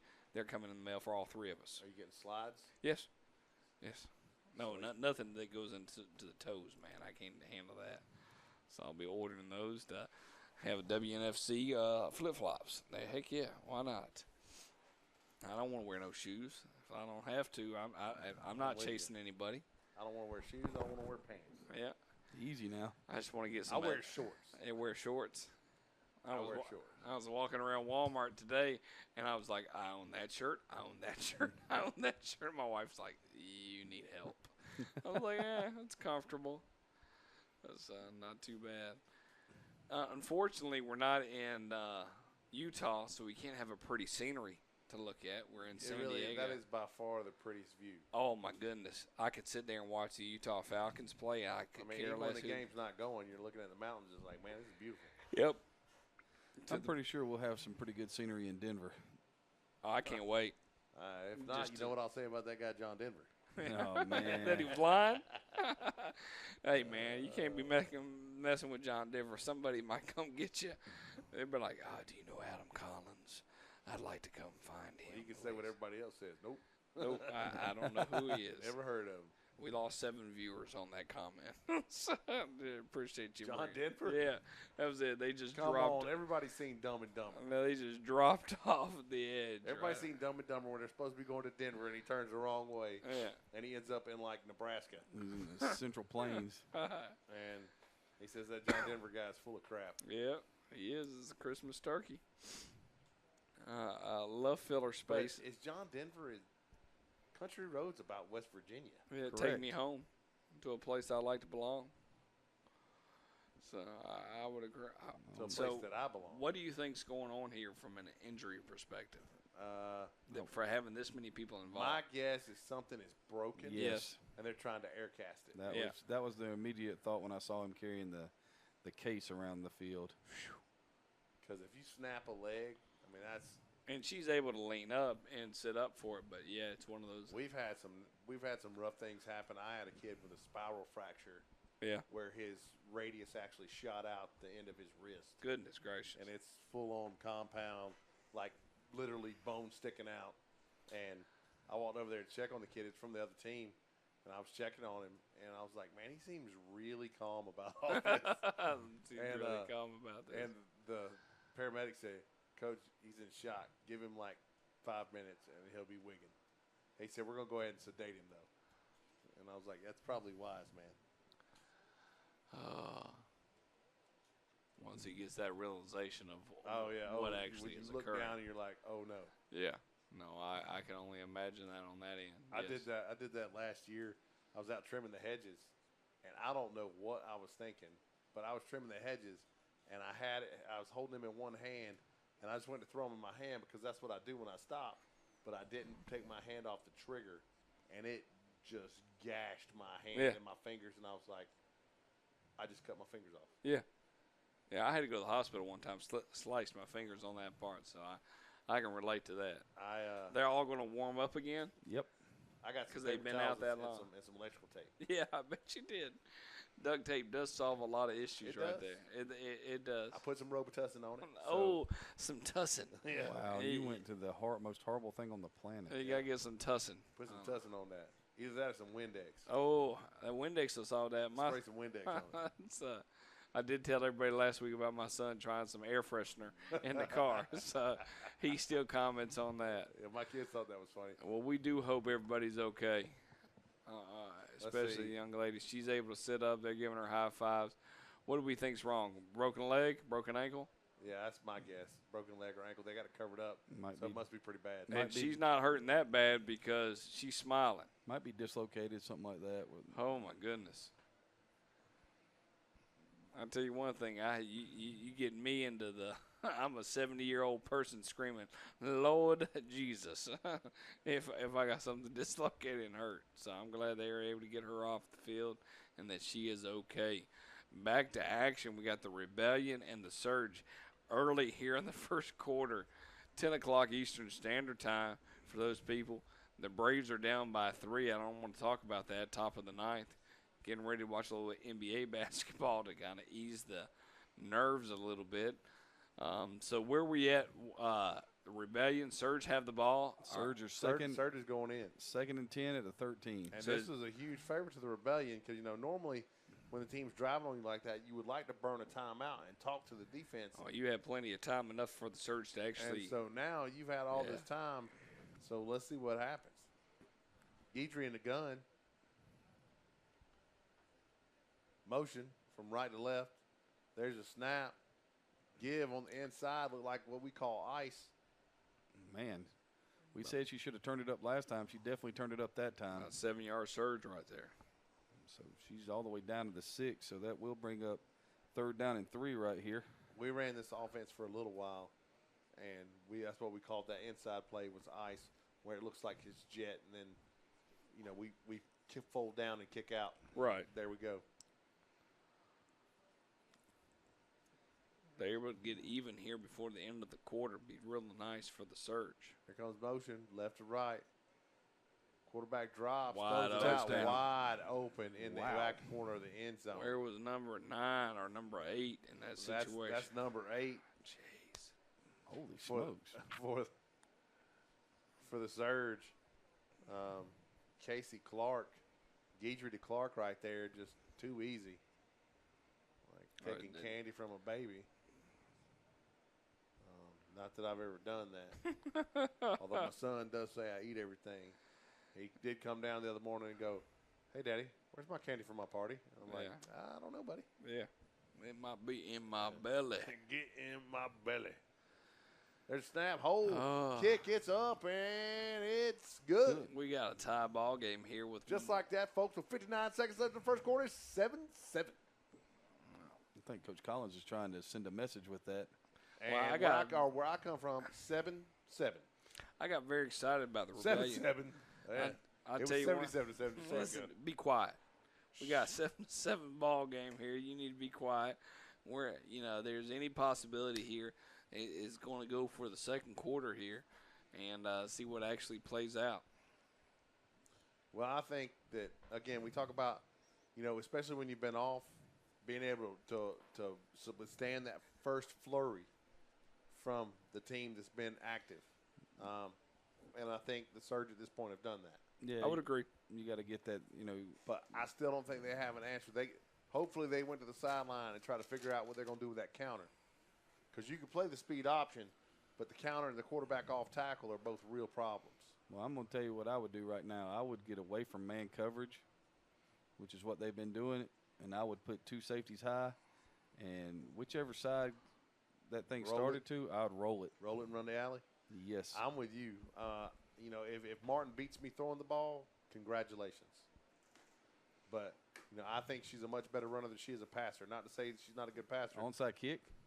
That's gutsy. They got it. They got They it. did get it. Wow.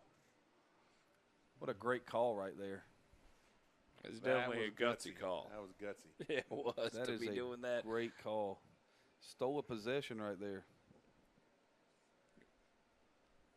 And now you put the Rebellion right back on defense. And what they didn't want to happen.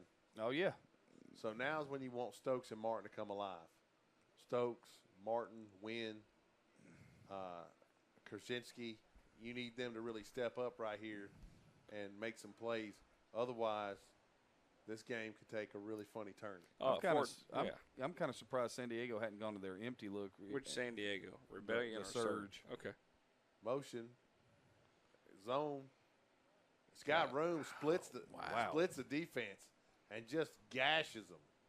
Just gashes them. That's an 11-yard gain right there. Wow.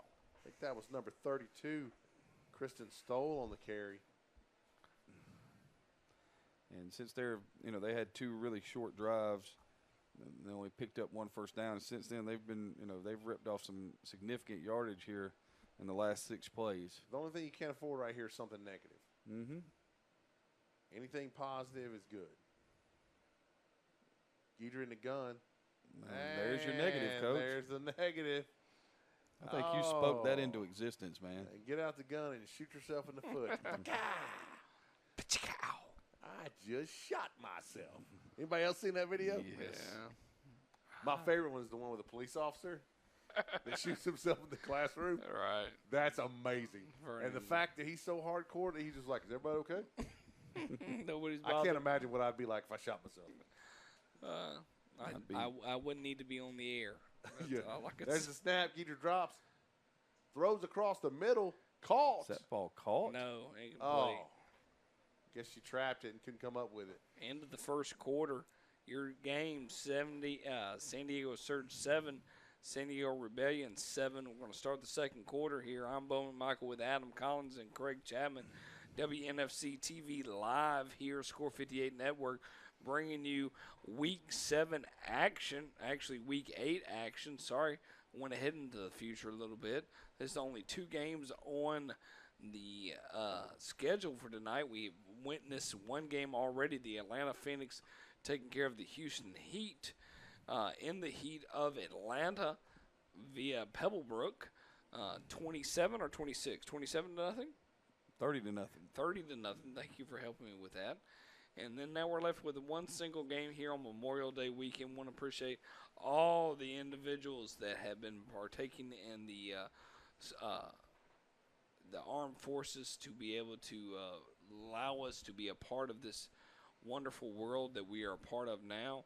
Thank you so much. Right now we have the WNFC game, 9 o'clock at night, San Diego Rebellion versus the Surge. Handed over second quarter to Adam and Craig. Motion. Counter, Give Coach. on the counter. She's got some room. She's going to get it. She's got to be close. She's got to be close. It's going to be 3rd down and 1, Coach. Is that 31? It was. 31 for the San Diego Surge. Oh, they gave her a first down on that. Brianna Garrell. I apologize if Garrell had the carry earlier. My bad. That was a 10-yard gain and a first down. And so they're on the march. Hey, I bet you $100 San Diego wins. I think you're on. I'm not going to make that bet because you're absolutely correct, Coach. I bet you $100 Giger and Wah. Those touchdown first play. All right. Geeter in the gun. Where's Joe Montana at? I say Joe Montana. Motion from left to right. Fake. Play action right there. Throw. Oh, nice. Caught. That is beautiful. And there she goes. Touchdown. Streaking into the end zone. Number 8, Selena Graves with a great catch. Shrugs off a tackle. And then does what she does best and runs to the end zone. Man, I was really, when I saw where they were about to throw that ball, all I could think of was she's about to throw this thing right into the safety. I mean, right into the safety. And then she let her clear for a touchdown. That was really nice. It was a good job holding. As you can see, the run before this. That's down to the 45. That last play was a 45-yard touchdown. Snap, hold, screen flip, and motion, and commercial. All right, and looks like we're having some technical difficulties with the crew on San Diego. I'm completely baffled at what just happened. This is definitely a Paul situation. You know, my name's Paul. That's between y'all. You know. So we don't know if it's 13 or 14. We didn't get to see the point after attempt. As the song says, it ain't my fault. Surge. They just threw a touchdown. It was beautiful. Absolutely. She waited long enough to let her clear, hit her. She shrugs off a tackle and then runs. 45-yard touchdown, and it's either 13 or 14-7. We do not know yet. And so the Surge steal a possession. Stole a possession, so they've played make it, take it right here between the first and the second quarter. Yeah, if you can play make it, take it football, you're going to win a lot of games. And we were talking a little bit in the injury break about things that impress you about the WNFC. One of the things is the coaching. We've commented several times on the organization, but the guts to make that call right there, because you've obviously seen something that you think you can take advantage of, and it benefits your team. You steal a possession, you get back out in front. Now the Rebellion are playing from behind again, and the Surge looks like their offense has gotten clicking. Here's the kick. It's a low spinning kick, going to be picked up at about the 25, brought around the right side, trying to get out, just cannot get there. That was Wynn on the return. Brought down by number 39 for the Surge, Geneva Tyler. Well, the thing about the offense that they run, it lulls you to sleep. The jet, the jet, the jet, the jet, the zone, the jet, the zone, the jet. The counter. And the counter. And it lulls you to sleep. And then you forget about, oh, no, there's receivers, Well, they've thrown 2 touchdown passes in this game. In the first pass, it looked like everybody was waiting for somebody to run the ball. The corner sat in the flat and waited. Nobody covered the straight. It was just a straight release to the back corner of the end zone. There's a snap. Martin drops. Oh, no. Oh, and that's going to the house. That is going to the house. House call. House call. That's going to be a 40-yard interception return for a touchdown right there. Number 33 for the San Diego Surge, Melanie Quijano, and just, total, I don't know. Meltdown, Coach. Yeah, she jumped on that one. And right now, if I'm the San Diego Rebellion coach, I'm just thinking, how do I get my team back? I just lost my team right there. I mean, literally, it was at 158 or 153 in the first quarter. It was 7-0 Rebellion. And we've played, we haven't even played 2 minutes of game, or a little bit over 2 minutes of game time, and the Surge have jumped up by 2 touchdowns right here. I mean, again, you're right. So in the last 2 minutes, the Surge have gone up by 2 touchdowns. And bad snap. And why would you fall on that? I don't know. That's one of those things. That's, it's hard. I always wonder how often these ladies practice, simply because that's one of those things that you really have to work on, because that's an automatic reaction, because you're thinking it's a fumble. You're thinking it's a fumble. Now, I know they can return that for 2, but, where I come from, it's never be tackled outside the end zone with the football. Throw the thing into the end zone, give yourself a chance. Do something. And we saw that, we had our holder one time ran and threw a shot put that went about 90 feet in the air to one of our tight ends that got us a 2-point conversion. When you watch it on film, it was really one of the most comical plays you've ever seen, but it was also effective. They gave us points for it. Yeah, it did. That's all we care about. So now, if you're the Rebellion, what are you doing right here, Coach? Because Martin, she threw 3 interceptions last week, I believe. I know she threw 2. Well, I tell you, you need a big special. You need a spark right here. You need a big special teams play, a huge play from scrimmage. You got to have a spark, or else you're going to fold. Yeah, because, this is very similar to what we saw the last time, and then that happens. And then there goes the kickoff, gets behind Wynn. Oh, wow. And like a heat-seeking missile. That's number 22 for the San Diego Surge. That is a huge play. Roberson comes down and just, like I said, like she was shot out of a cannon. And the wheels have officially fallen off of this car for the Rebellion. Yeah, and I know something about cars that don't run, so. If you don't get this group back quick, this is going to go south in a hurry. And you're looking right here, you got to put the ball in your best player's hands right here. So Martin, there's a lot going to be a lot of pressure and a lot of weight on her shoulders Well, right we here. watched that last week where she just kind of took the game Yes, she did. on her shoulders and played. This tackle is not on the line of scrimmage. Nope. Speed option. And there you go. There's Martin. And nobody wants to tackle her. Everybody was saying, you know what? Everyone's like, maybe I can get a shot from the side. And I do not want to stand in front of her. And that's 8 on first down. So to bring up 2nd down and 2. And, I mean, you've got to use, you got to use your personnel. But you also, every once in a while you got to say, who is my best player? And my best player's got to do something right here to make sure this game doesn't get out of control. And that's Martin. Well, if she runs speed option a couple times and holds onto the ball, eventually that pitch man is going to start. The person responsible for pitch man is going to be like, Creep.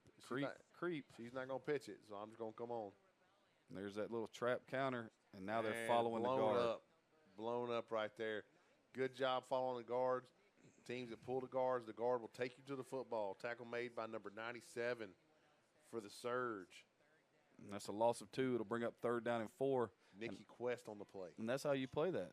I mean, that's exactly that. I mean, if we were going to show our guys how to play that, that's exactly how we would jump do it. in that guard's hip pocket and run. And they squeezed the front side of that play where there was no immediate lane to run, made the play bubble a little bit, and then the backside runs it down. Martin in the gun, trips to the left, speed option to the right. Got him. And there goes Mercy Scott. She's got a chance. First down. Oh, go down. Great job by Mercy Scott. Nice combo right there on the tackle by number 22 for the Surge, Roberson, and number 39, Geneva Tyler. And that's an 11-yard pickup right there on 3rd and 4. It's a first down and a timeout for the San Diego Surge. You better do something. They're moving the ball on you. You had all the momentum in your direction. You can't let them take it back because if they march down the field and score, all of a sudden they're back in the game. Yeah, and I mean, I think this goes back to what we talked about, or what you talked about actually, Coach, about the reading the riot act, the coach for the Surge reading them the riot act. I'm pretty sure that some of that had to do with the speed option. I mean, they haven't stopped it yet. They haven't come close to stopping it yet, really. But again, as long as you sit in man, it's going to be really hard to stop. Yep. Because now you're relying on a linebacker to come out and make the play on the pitch man, and that's a long way. And I mean, you've got people running with their eyes not on the ball. You can't. It's really hard to play that in man coverage because it hits so quick. And we learned that one night, in the first half in a semifinal game that, if you're going to play cover 0 against the speed option, it opens you up to some really bad things happening to you. Oh, yeah. And we had to make the adjustment to go to a different coverage, and then that pretty much stifled that. So, we'll see what the Surge do right here after they called this timeout. Trips to the left side, Martin in the gun. They're in zone. Scott moves over to her left. Tall sweep. There's a snap. Inside zone. Give on the right side of the zone. There goes Scott. She's still Gone. running. That's it. See ya. Gone. Yeah, nobody's catching her. Touchdown. She can absolutely roll. 68 yards. And just like that, folks, we got a game again. Now it's a football game again. What we were witnessing was a blowout, and now it's a football game. They just went 4 plays and went 86 yards. She's dangerous. All on the ground. She's dangerous. It's just speed, Coach. It's just straight speed. Well, yeah, there was nothing. There was no finesse, no moves. Just she pulled through that one tackle. And when she did that, it was bye.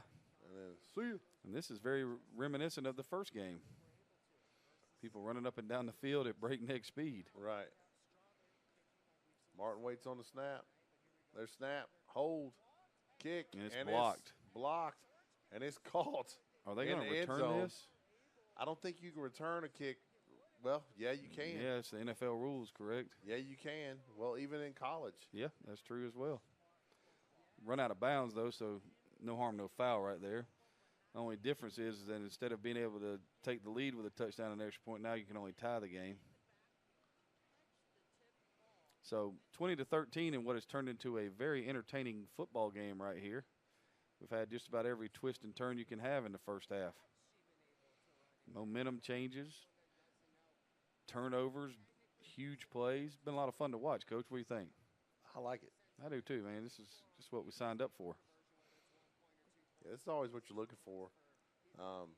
And, you know, like I said, this just goes back to how wide open the West is.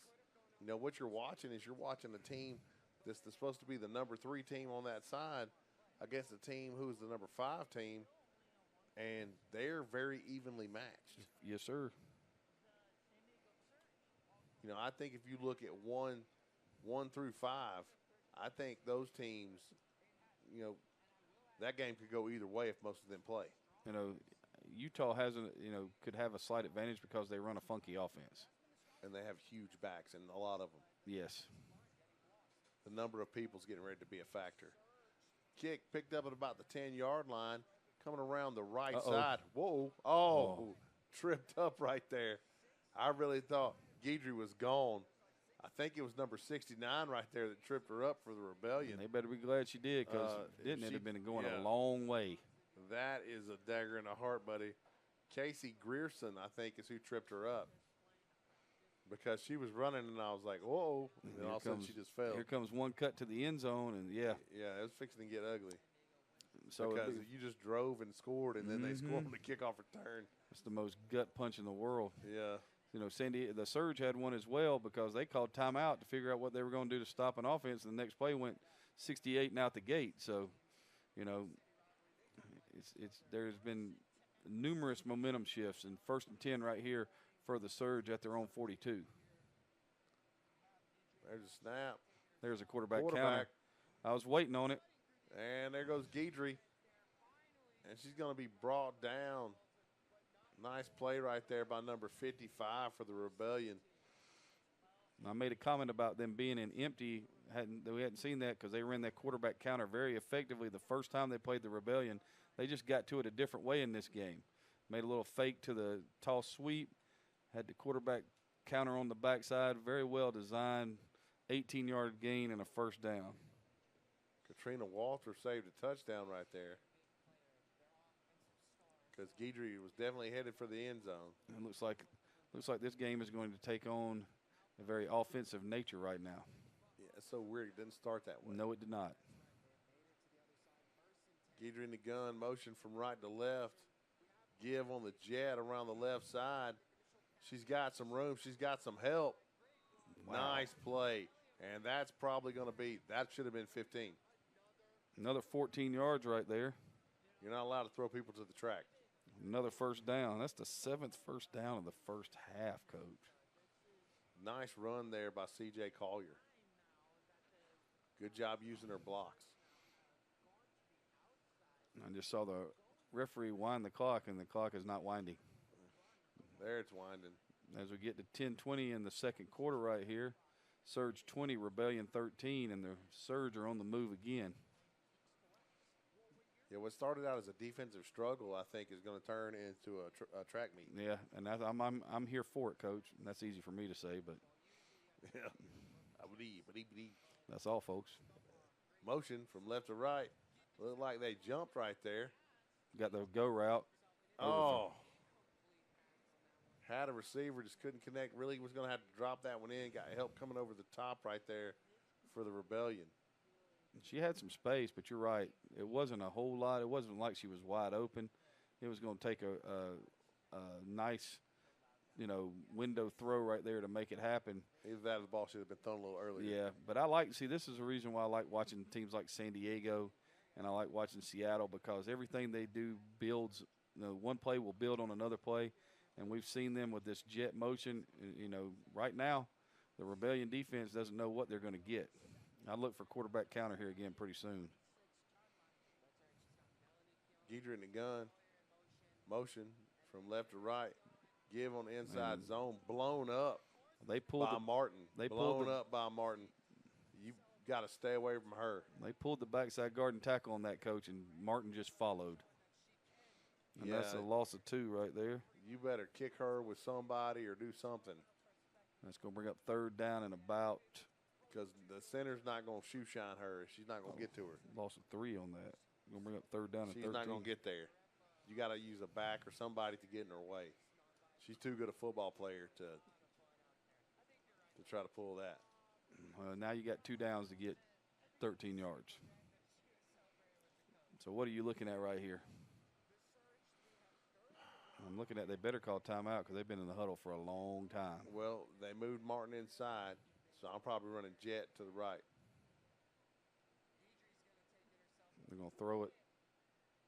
Oh. Did she catch that? She did. I don't know how. First down. Nice. Man, that was huge. Gain of 17 right there and a first down. I thought for sure it was going to get batted down. I mean, just squeezed it in. Little switch concept. Oh, if she throws the ball at the sideline, it's a touchdown. Right. The wheel route up the sideline, nobody was at home. Now I'm calling it again, Coach. I'm waiting on quarterback counter again. Guidry in the gun, double set. There's a snap. Drops. Quick throw out the left side. Cannot connect. I think that was perhaps was intended for Collier. Mm-hmm. And she was there. If she catches that ball, she might turn the corner, head to the end zone.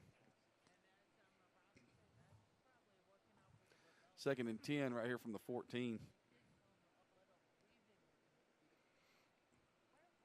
What you thinking, Coach?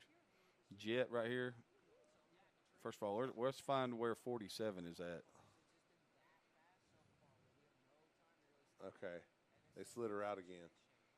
Yeah, I would have just exploited the jet away from Martin. And they're trying to split that little inside zone up, off the jet fake. And as of right now, there hadn't been much there on that play. It's been really good to them. I think you're better off just giving the jet and turning it up. That play has been really good to them in prior weeks, too. We've seen it where it has huge yards. So it's going to bring up another third down right here in about, 9, 10? 9 7/8. 9 7/8. 15 16ths. Yeah. Yeah, they didn't get much. Guidry in the gun. Wow, the safety is 5 yards deep in the end zone. Yeah, I don't understand that. Why would you stand with your feet in the end zone? If they get in the end zone, they win. Yeah. They just say that play's over. Somebody should well, if make note of that. If she starts that deep, she doesn't have to backpedal. This is true. You can just roll downhill. So timeout right here. Huge third down for the Surge. Maybe a bigger third down for the Rebellion defense right here. Looks like they're bringing in pass rush, folks.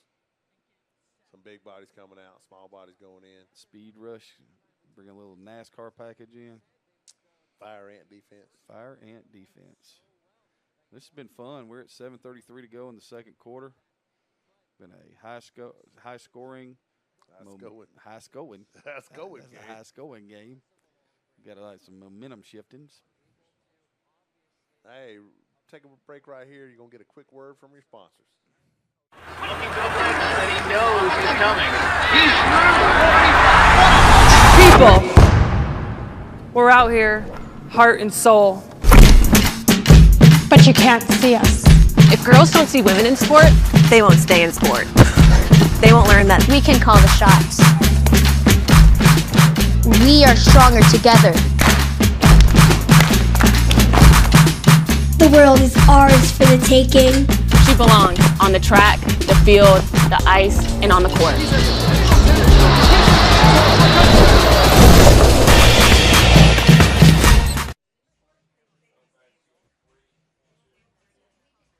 All right, back to action here.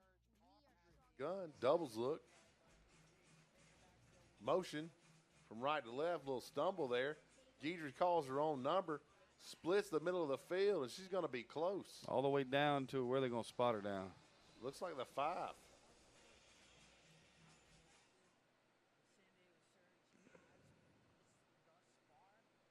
We're going to put it down to the 5. It's going to leave her a half-yard short, Coach. I mean, you know you're going for this right here. you have to. But, you know, this is one of those times where people would go, Are you going to do this from the gun? Yeah. I might be tempted right here to line up under center and shift. To just run up and they are not in the gun. Geedr's under center. There's a snap. Give off the right That's side. a touchdown. She's getting in. Yeah, she's not going to be denied right there. Just plowed her way to the end zone. Nice, tough run there by number 31, Brianna Garrell. Garrell's touchdown caps a 9-play, 58-yard drive and pushes the lead for the Surge to 26-13. I think everybody thought they were running quarterback sneak, Coach. Makes sense. I think they're under center. Everybody thought they were running quarterback sneak. They took the A gaps and opened up the B gap right there, and basically she walks into the end zone. Line up the kick. There's snap, hold, kick. It's up and it's good. Nice kick there by number 83, Melissa Strother. Strother's extra point puts the scores San Diego Surge 27, San Diego Rebellion 13.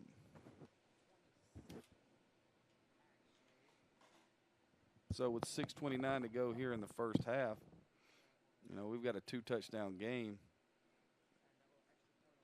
And it looks right here like, we talked about it last time. The Rebellion have got to just keep putting the ball in Martin's hands, forcing the Surge defense to take her, opening up other opportunities for, the rest of their offense. It worked really well last drive as they went 86 yards in 4 plays. Better be alive on the front line. The Surge has already snuck in an onside kick tonight. So see what happens.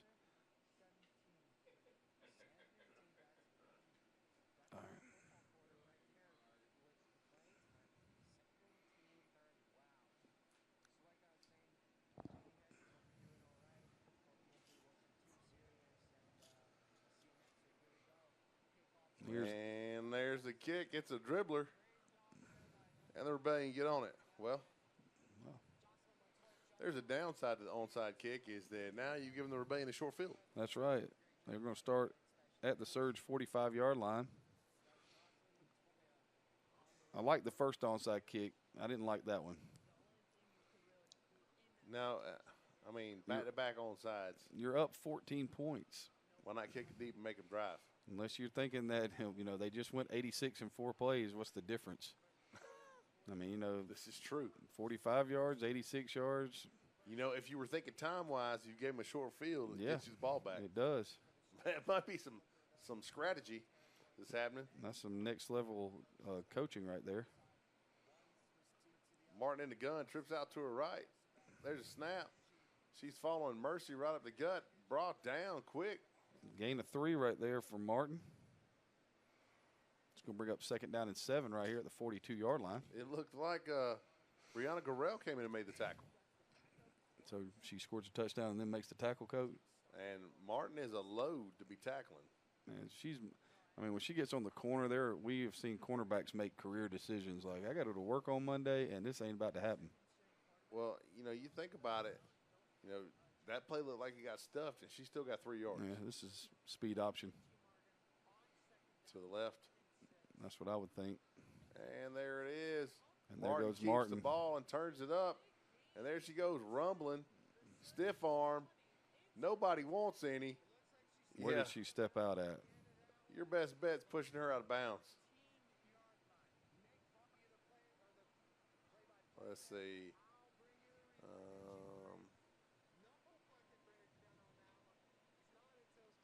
Maybe the 20? Nope. The 13. 13. So a 29-yard run right there for Martin. Going to bring up 1st and 10 at the 13-yard line. And just like we said, Coach, put the ball in your best player's hands. Well. And this game has 56-49 written all over it.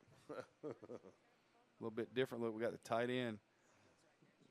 Tight end on the front side right here. Trips to the left, tight end on the right. Give to Mercy. Nope. Blown up. She fights through the first tackle and then finally gets yoked by number 97 for the Surge. Big Nikki Quest. And that's a 3-yard loss right there. It's going to bring up 2nd down and 12. And that's a great play for the Surge because now, you know, if you can figure out a way to stop the speed option, maybe you got them. That seems to be they're trying to feather the speed option, and they're trying to play in between the quarterback and the pitch. And I'm not so sure that, you know, right now you've got to blow the quarterback up. That's a horrible idea. You need your defensive end sticking their face mask in Martin's chest every single time. You know, make the quarterback pay for the offensive coordinator calling that play. And roll the safety like a bat out of Hades down on the pitch person. I'm glad that you said it that way, Coach. I appreciate that. Because I did not know where that one was going. It is late. You never know what you're going to get. I couldn't get the, oh, no. Oh, no, no, no. Yeah. But bleep it, bleep it, bleep it. Yeah, as soon as that thing starts, man, you've got to have somebody flying. That safety's got to be flying to the pitch. You got to have somebody run the alley. And I mean, you can't play in between. You can't expect a linebacker to be able to get out there. You have to run the alley. Sooner or later, you know, if you're playing chess and not checkers with this thing, you run this play, you run that speed option play over and over again away from the trips, and then you attack like it's speed option, get that safety to move, and then turn around and throw the seam to the slot for a touchdown. Yeah. Martin in the gun. Scott to her left. There's a snap speed option left. And there she just turns it up. Yeah. And then just shoves people in the face. Yeah. And lets them know about it. I don't think so. Don't you kick the extra points. Don't try to tackle me. I mean, just wow. That's a 16-yard run for a touchdown right there. And as you can see, everybody's flailing outside, worrying about the pitch. The most important person on the field is the person with the ball. Okay. Can you imagine a team, an all-star team, where you have the Pacific, where you have Guidry at quarterback, you have Martin at full, and you have Scott at tail, and you're running triple option?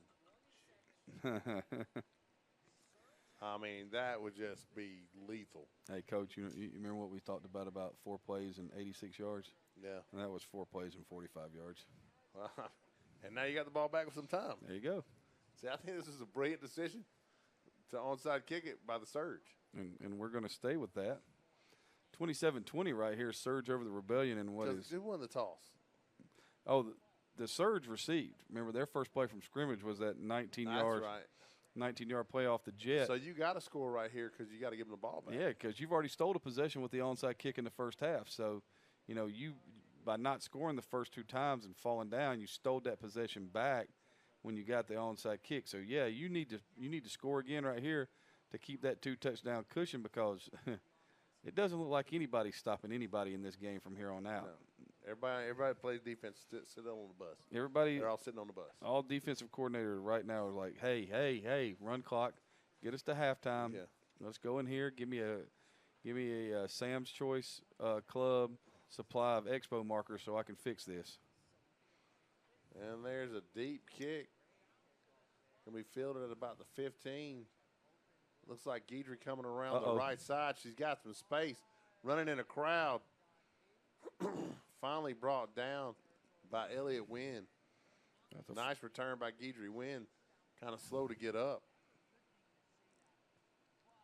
Yeah, she's feeling that. One team starts at the 45, and the other team said, yeah, y'all did such a good job, we'll do that too. 1st and 10 at the 45, at the Rebellion 45 here for the Surge. Well, I think the Rebellion allowed the return to be so long so they can get the ball back. 4:38 to go in the second quarter right here. And, you know, we're looking at a Texas Tech, Oklahoma style. San Diego track meet. There it is. Guidry in the gun. Motion from right to left. Give on the inside zone. Well, there's people there, but she still gets what looks to be about 3 or 4. Got 4. It'll bring up 2nd down and 6 at the 41 right here. Nice, tough run by Brianna Gorell. You know, and it seems like, you know, one thing's leading to another right here for San Diego. They've kind of gotten everything they wanted. You know, they're seeing the fronts and the adjustments, and now they're just calling plays off the chart right here. One play bleeds off the next, just like running old wing T. You know, trap, buck, waggle. Guidry in the gun. Motion from right to left. Give on the jet. There's nobody here, Coach. Collier gets around the corner. She should have stayed outside. Stay outside. Oh, man. 15 more in If the she first stays down. outside, she might get in. Yep. I mean, Great run, though. Good job by the OL getting out there. man, they've got them. They got them right now where they don't know what's happening. Well, that's the thing, is everything looks the same. It is the same, Coach. I mean, it is the same. It's fun to watch. That's so frustrating. It's well conceived. As a coach, when you're sitting there and you're like, okay, it all looks the same. I need a tell here. Yeah, there's got to be something. There's got to be some kind of give. Collier in the gun. I'm sorry, Collier. Guidry in the gun. Collier on motion. Guidry drops, looks left, and comes back right. Has the receiver wide open, but one hops it to her. There was that wheel route again that's been wide open the whole game. Looks like they're going to call holding right there on number 12 for the Rebellion, who basically tackled number 83, Melissa Strother. 12 is Adriana. Oh, offensive pass Shaboya. interference, Coach. She pushed her down. Called Okay. Offensive pass interference. That's not something you see every day. And that's I wish we had a replay of that. It's going to be 15 yards. Yeah, that hurts. That could be the difference right there. Yep. Because now you're going to be sitting at 1st and 25 with 3 minutes to go in the second quarter.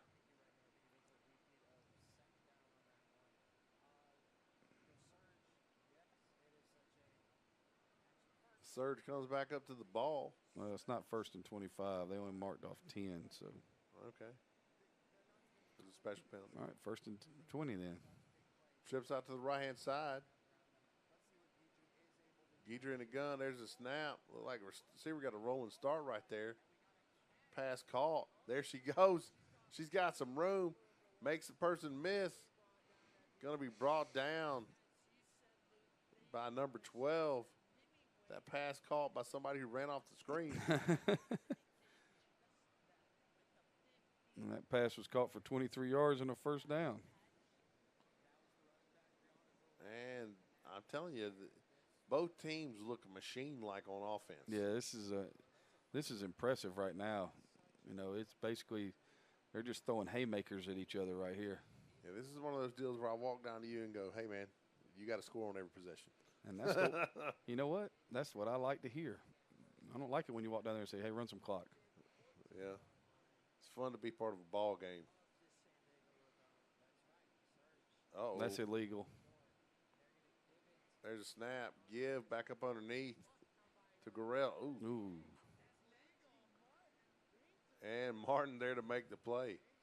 Again, I would run away from Martin. I might block Martin with two people. Looked like a loss of 1 on there. Maybe a loss of 2. We must be at the 2-minute warning right here. 1:55. It's the 1:55 warning. It's the 1:55. So it'll be 2nd and 11 right here. Not to be confused with Tree 50. No, Tree 50 and the Loch Ness Monster. He's selling Girl Scout cookies for Tree 50. Tree 50. Oh, man. I said that in class the other day. Somebody said, Coach, you got 350? I went, Tree 50. Hey, the Road to 9 Cup right there, 2019, June 29th. What has to happen? You got to win your first round game on the 13th. Then 2 days later, you have to play a semifinal game. Those of you that know football know that is almost impossible. I love the fact that you play one playoff game on the 13th. Then in 2 days, you play another playoff game. Then you got 2 weeks off to play the championship game. That's great. You can see how jam-packed Saturday's going to be. We're stoked to be part of everything. We'll start out the day with the WNFC All-Star Game. The official time has not been announced yet. Shortly after that, we'll do the WNFC Best Player Skills competition. Skills competition. Sorry, my graphic left. Guidry in the gun. There's a snap. Give off the right side. Lots of space.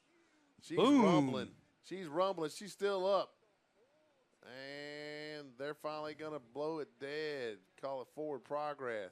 But they're probably going to mark her down somewhere around the 2. No, she's going to be down at the 4, but it should be enough for a first down.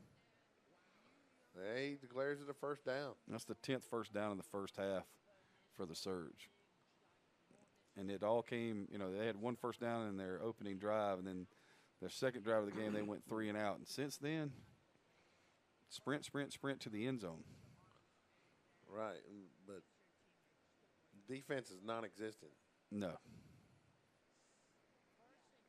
I don't know if everybody's playing both ways or what, but it's not happening. Doubles. Guidry in the gun. Garrell to her left. There's a snap. Give to Garrell right up the gut. She's going to rumble in. Oh, no, she's not. Face mask. Face mask. It's going to be first and goal from probably – did he just call? That's a personal foul, horse collar, and it's a 1-yard penalty. Yeah, I didn't see who got her like that. And did you see what the Surge were doing before the snap, Coach? They were letting the clock run. Oh, yeah. They were like, hey, we're not going to snap this ball right now. No, let the clock run. Unfortunately, right now, you got to snap the ball to get the clock to go because it'll start after the penalty.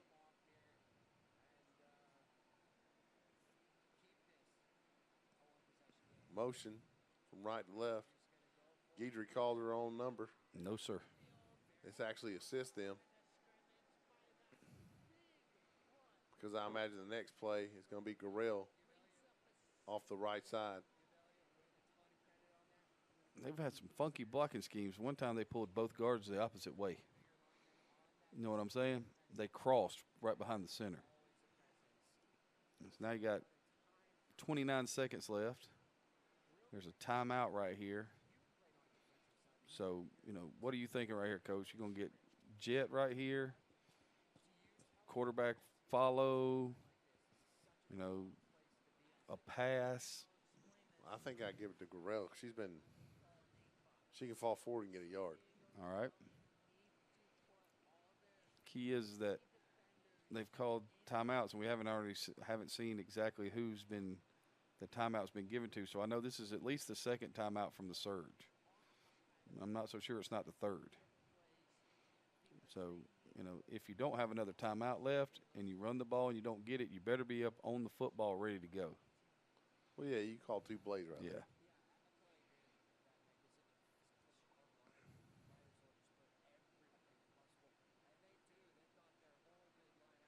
Here's your play to Garrell, Coach. Yep. Guidry under center. There's quarterback a snap, sneak. and Touchdown. she's in. That was just get in behind the center and have the fullback push me in the end zone. And number 69, the nose guard, got flat back. Sure did. That'll really put a hole in your defense. It's a really important kick right here. So put them up by 14. Strother out for the kick. And now, just as we said, some nice things about them, drafting for the PAT. Everybody's tired. Well, they've been running really fast to the end zone in this half. There's a snap. Kick is up, and it's good. 34-13 with 26 seconds left in the half. 34-20, Coach. That's what I said, 34-20. You got to listen. I know, man. I fail at that, often. Yeah. Yeah, I'm not a big listener either. A lot of times because I don't hear. Somebody told me the other day, like, yeah, my mom saw you in the hallway and she said something to you and you didn't talk to her. And I was like, if that's what happened, I didn't hear her because I speak to people. That's not something I do. That's 4 straight possessions for a touchdown for the Surge. And you throw in the pick 6 for a touchdown. So the last 5 times they've touched the football, they've scored. Well, what you can't do here is allow a return. Which means you probably shouldn't onside kick this. Hint, I'm hint. going to kick it deep. You've kicked it deep and you've tackled them. I'm going to kick it deep because I've been lucky when I kicked it deep. Mm-hmm. Strother out the kick. And it's a worm burner. Scooped up at about the 30-yard line. Nice tackle. Coming around the right side. Collier on the tackle for the surge. Return by number 8 for the Rebellion. Selena Graves. That was a really nice tackle. It's going to leave them with decent starting field position. But only 21 seconds to move down the field. Although certainly a long way from impossible for the Rebellion. No, I mean, you've seen them, bust big plays right here. They haven't been very successful throwing the football. They got one completion for 8 yards in the half. See, I would make them throw the bubble screen.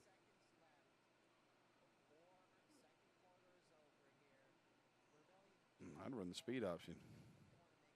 Yeah, but I'm saying don't stand out there. Make them prove. Again, picked. Picked off. Got a little room. Cutting back, goes down. So with 12 seconds left, that ball picked again by number 33. That's their second one of the day. That's Melanie Quijano. Second pick of the day right there of Martin. And just like that, they're trying to figure out how to keep the surge from getting in with 9 seconds. I picked the score to be 42-21, Coach. If they score right here, it'll be 41-20 at the half. What do you run? I'm okay. If I'm the Rebellion, I'm backing everybody off. I'm going to 2 high safeties. I'm gonna let you run the ball. But if I'm the surge right here, I'm running the jet fake and I'm throwing the wheel route because it's been there every time. Yep. And they have one safety in the middle of the field. Mm-hmm. And they're calling a timeout. Rebellion's calling timeout. Might be a chance to go to cover 8 right here. Yeah. Put 3 people deep, 5 underneath right here. Let them catch the ball. Why is the clock running? We just had 9 seconds. Where I come from, we call that hometown clock operator? Home cooking. Gotcha. I imagine they're going to fix that. I imagine nobody noticed it except us. Because if I just saw this happen, there's a vein sticking out of the top of my forehead. And there we go. They got it back. I'm like the same color as the Rebellion pants. That's pretty red, Coach. Discussing it with a referee, quietly and calmly. I've never yelled at a referee in my life. I've never got a penalty flag thrown on me in the game for yelling at second down. Oh, geez, man. They kill me sometimes. Big play right here for both sides. A little different look right here with a little switch on the doubles. There's a snap. Guidry rolls to her right. Lets it fly. Ball's thrown short. And incomplete. Going to have a chance for another play, though. Doesn't really look like she can throw the ball more than about 15, 20 yards. Yeah.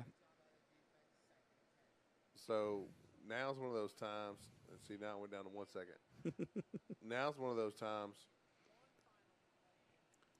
where I bring the jet across and I throw the hitch and then hook and ladder. Pitch it to the jet man. If I was them, I would go quads to the field right here and run the quarterback counter like you did in the first game with the back motioning out of the backfield just to see what would happen. Guidry in the gun, doubles. There's a snap. She rolls to her right. Lets it fly. Oh, my word. Receiver. Touchdown. She's in. She's in.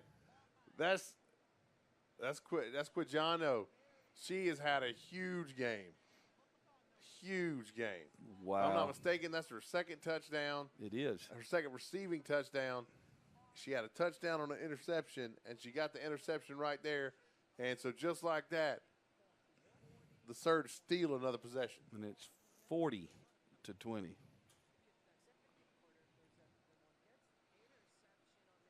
Strother out to kick.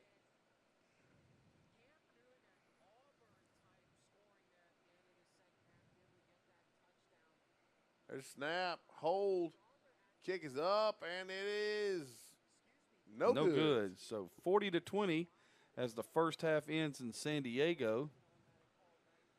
And you got to go in the Rebellion feeling pretty sorry for yourself. Yeah, I mean, this is not what, I mean. Being like, man, we just climbed back into this game, and then we came out here, and we let them get up again. That's a bummer. So that's taking us to halftime.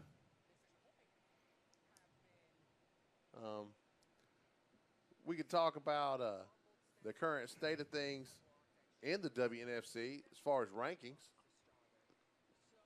Talk about playoff picture, too. We could talk about the Cup 9 playoff picture. Let's throw us up a graphic real quick. Hey, June 29th. Coach Chapman, where are you going to be? I will be at the 9 Cup. Me too.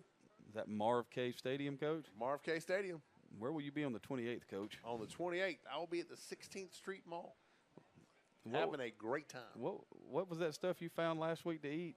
It was bacon wrapped. Bacon. It was jalapeno poppers. It was a twist on jalapeno poppers, but they're stuffed with crawdads, and then wrapped in bacon. And you can't go wrong. I had a mom at school that the family was big hunters, and she would send me jalapeno poppers wrapped in elk and bacon that had been grilled, and just delicious. Sounds amazing. But you can catch us at the Ozark Blues. Oh, yeah. That's where we'll be after we're done with all our interviews. Y'all just keep going. That's good. We are heading to halftime with this score 20-40. Surge leading by 20. We will depart in the second half of the game. Will be devoted to the San Diego Rebellion and their cast. We appreciate everybody tuning in. Hopefully you all look forward to June 1st. It's going to be a big game unless the Rebellion get one heck of a comeback here. We'll see what happens. I'm Bowman Michael with Score 58 Network. Got Adam and Craig. We'll see you next week. Thanks so much.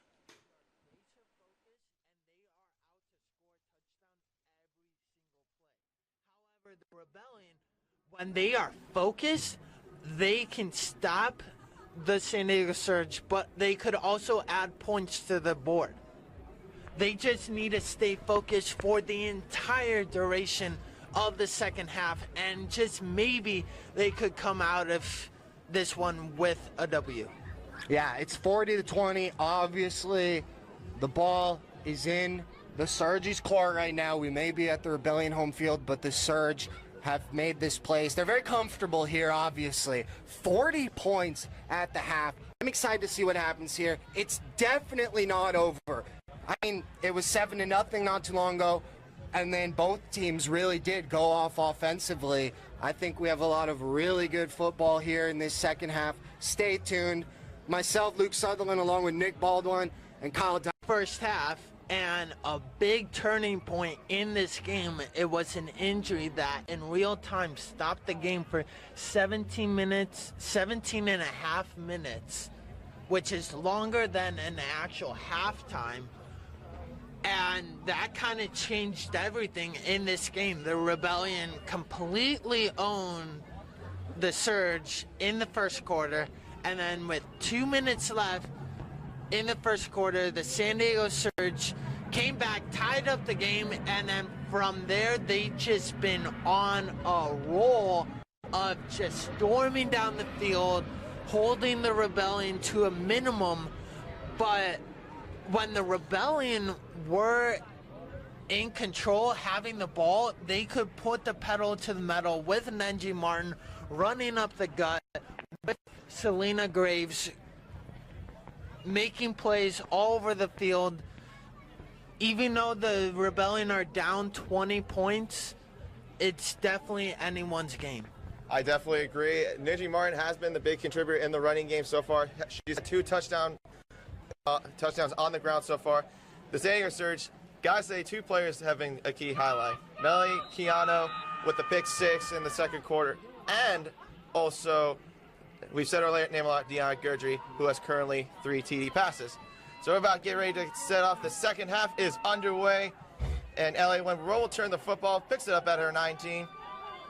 She's getting some good blocks, and she'll be out of bounds towards the 37-yard line. Good start for the Rebellion to get started in the second half. It's a nice hefty return. Let's see if the Rebellion can keep that energy going into the second half as they look to take over at the 37-yard line. 1st and 10, San Diego Rebellion.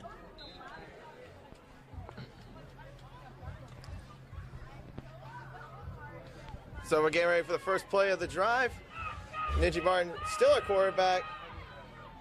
Kay Ott solo on the left side, on the near left side of the line, near side of your screen, and you got 3 receivers to your right.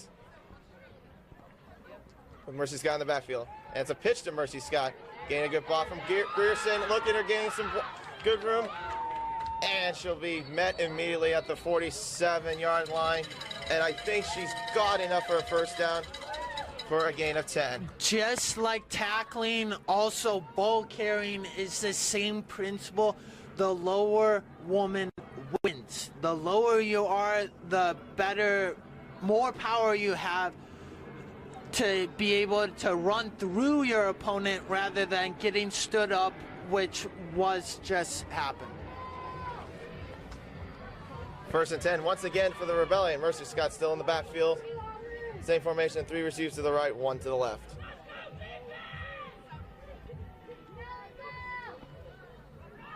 Keeper for Ninja Martin. We've seen her do that a lot. Flag is down. And she's going to be tackled at the 50-yard line by number 43, Iris Jones, the former San Diego Rebellion. We'll see what the flag is in a moment, and it looks to be a holding call against the San Diego Rebellion. You know, penalties, even one could just ruin your whole game. One could just keep on adding to the total that you'll have at the end of the game, or that it could just play with your mindset. Flags are deadly. No matter how many you get, they can change how you play. So now it sets up 1st and 20 from the 38-yard line for the San Diego Rebellion, being pushed back 10 yards from that holding penalty. This time you got 4 receivers to the left and right. And it's another handoff. It's to Mercy Scott up the middle. Got a good lane, but she's going to be down at the 45. Keeps her legs moving, 7. gets to, as you are correct, Kyle, the 46-yard line. Set up shop, 2nd and 11 for the Rebellion. And they're going no huddle this time for the second down. Something we rarely see for the Rebellion. Looks to the air, Nenji, as the ball is dropped. Incomplete pass brings up 3rd down for the Rebellion. Yeah, that was intended for Lanika Manning. We've seen Lanika Manning mostly been her target for Ninja Martin. We haven't seen her have a touchdown yet in the season, but she's been one of the big targets for Ninja Martin. A lot of times, mostly on short passes and screen plays, as we've seen in most cases. 3rd down and 11 for the Rebellion, with 13-18 at the start of the third quarter.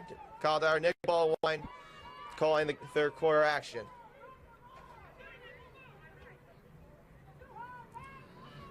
It's a toss to Mercy Scott, trying to get a block from Kay Ott. She does, and she gets enough for the first down. What a great block by Katie Ott, keeping the edge for Mercy Scott to find. Look at this replay. Nenji Martin draws in the defensive end, tosses out the ball as Mercy Scott finds the edge and gains the first down all the way down to the 40-yard line of the San Diego Surge. That was a gain of 14. A new set of downs for the Rebellion. 1st and 10 from the Surge's 40-yard line. Ninja Martin still a quarterback. 4 receivers to the left and right. Looking for wide open, intercepted. Picked up by Iris Jones, the former San Diego Rebellion. Gets away from Malika Manning, it's still going. And tackled at the 45-yard line. Another pick for Ninja Martin, her third tonight in this game. Oh, it doesn't matter what happens on what play. You got to play to the end. And Lanika Manning, you kind of saw on that poor attempt for a tackle, you got to play till the whistle blows. And that gave the Surge 5 extra yards.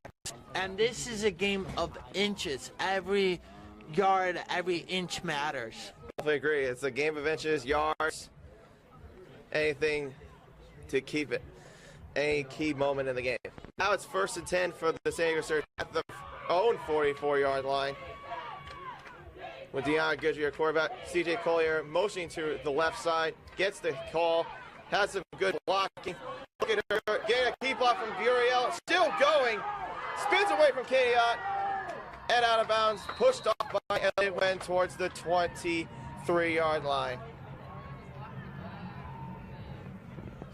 Look at the replay as the Surge is streaming down the sideline and kind of catches Kadiot like a deer in the headlights as she just stands there waiting to be tackled. As a defensive player, you have to go take charge of the situation and go and make that tackle. A tackle doesn't come to you. That was a gain of 34, so now it'll be 1st down and 10 at the 24-yard line. With Deanna Goodry still in the backfield at quarterback with Alonso Brian Guriel. This time a motion from number 5, Stovell Jasmine, and she will be brought down met by at the 28. A swarm of Rebellion players. That was Brianna Guriel. Excuse me, that was actually the initial play with the handoff. So a loss of 3. We'll bring it 2nd down at 13.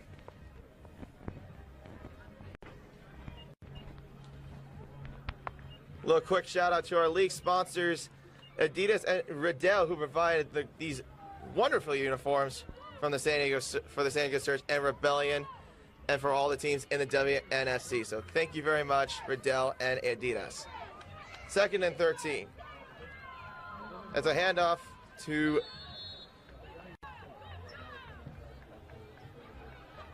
number 39, Mercedes Tyler, for a minimal gain on that play. Will bring up 3rd down and 8.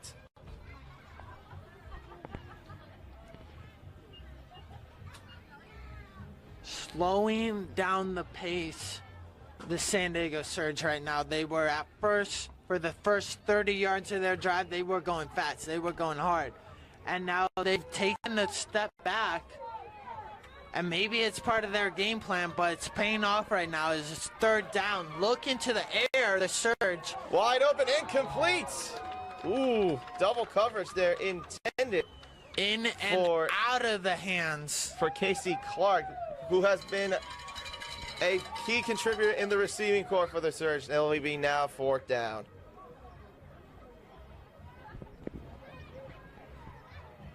They definitely look like they're going to keep the offense still on the field. I mean, we've been seeing them go for it on 4th down a couple times throughout this game, and they have been successful. Well, one time they were successful. That initially got them the touchdown.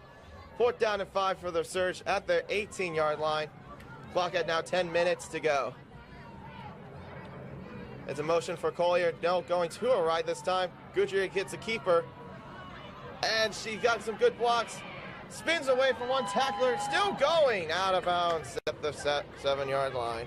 A tackle from Elliott Wen for a gain of 11. And another that's first why down. you keep your legs going. Just because you got hit the first time doesn't mean you don't stop driving your legs into the ground, as she spun off of the first hit into the second and picked up an additional 4 yards on the play. So now it'll be 1st and goal for the San Diego Surge, knocking on the door, or kicking down the door, as we should say, of the Rebellion, deep in their own end zone. 1st and goal from the 8-yard line, excuse me. 9.5 to go in the 3rd quarter. And it looks like they got the jump flag is out, and it could possibly be a false start, and it is against the San Diego Surge.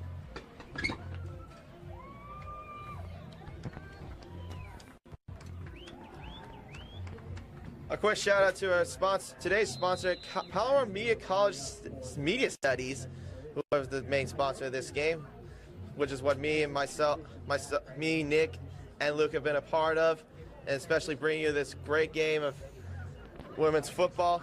Thanks to San Diego Digital Imagery as well, bringing you this live stream. First and goal for the San Diego Surge.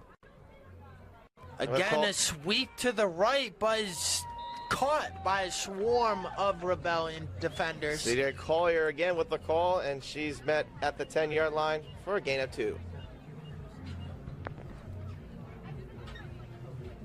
So definitely the momentum has been more towards the Surge's side, as we should say, especially after their Hail Mary touchdown from their last play of the second quarter. It's definitely been playing more in their factor, as we can see from mostly in this game. Inside the 10, the San Diego Surge have 4 wide, 2 to the left, 2 to the right. Second down, 1 in motion, looks to the air. Goodray still running, wide open, touchdown! Again to Casey Clark, for the touchdown for the San Diego Surge, her second tonight. As we can see on the replay, she has a lot of time getting good blocks from her lineman, rolling to her left, had to throw over her shoulder, and finds Casey Clark, again, for the touchdown. Setting up for the extra point, looking to make it 47-20 with 8 minutes remaining in the third quarter. Kick is up, and it's good, making it 47-20, San Diego Surge. A little bit of an offensive firework display so far from the San Diego Surge so far. I want to give a quick shout out to our sponsor, Jacked Up Brewery, which is located in Escondido. They have been a proud sponsor of the San Diego Rebellion since day one. If you can't make it to the game, just head over to Jacked Up Brewery and get a good, nice, delicious beer, some good quality food, and enjoy the game streamed live at Jacked Up Brewery. And this live stream is also brought to you by the Palomar College Media Studies, as well as the San Diego Digital Imagery. From our programs, tickets, and flyers to our live streaming, there isn't anything that they can't do for your team or business. San Diego Surge set to kick off here. Alyssa Strother, of course, the other Strother in this game, along with Jennifer Strother, kicking it off for the San Diego Surge. L.A. Wen gets the ball a little bit away from her, picks it up at the 25, and is tackled immediately at the 25-yard line. So and that tackle was from CJ Collier. You gotta say, this has probably been the only time the San Diego Rebellion have actually had not so great field position. Most of the starting possessions were either between the 35 or the 40-yard line for most parts of the game. This time at the 25-yard line, something that you would see from a touchback from the NFL. So definitely going to be different now, as they're going to have to drive down 75 yards to get in the end zone and hopefully get back in this game.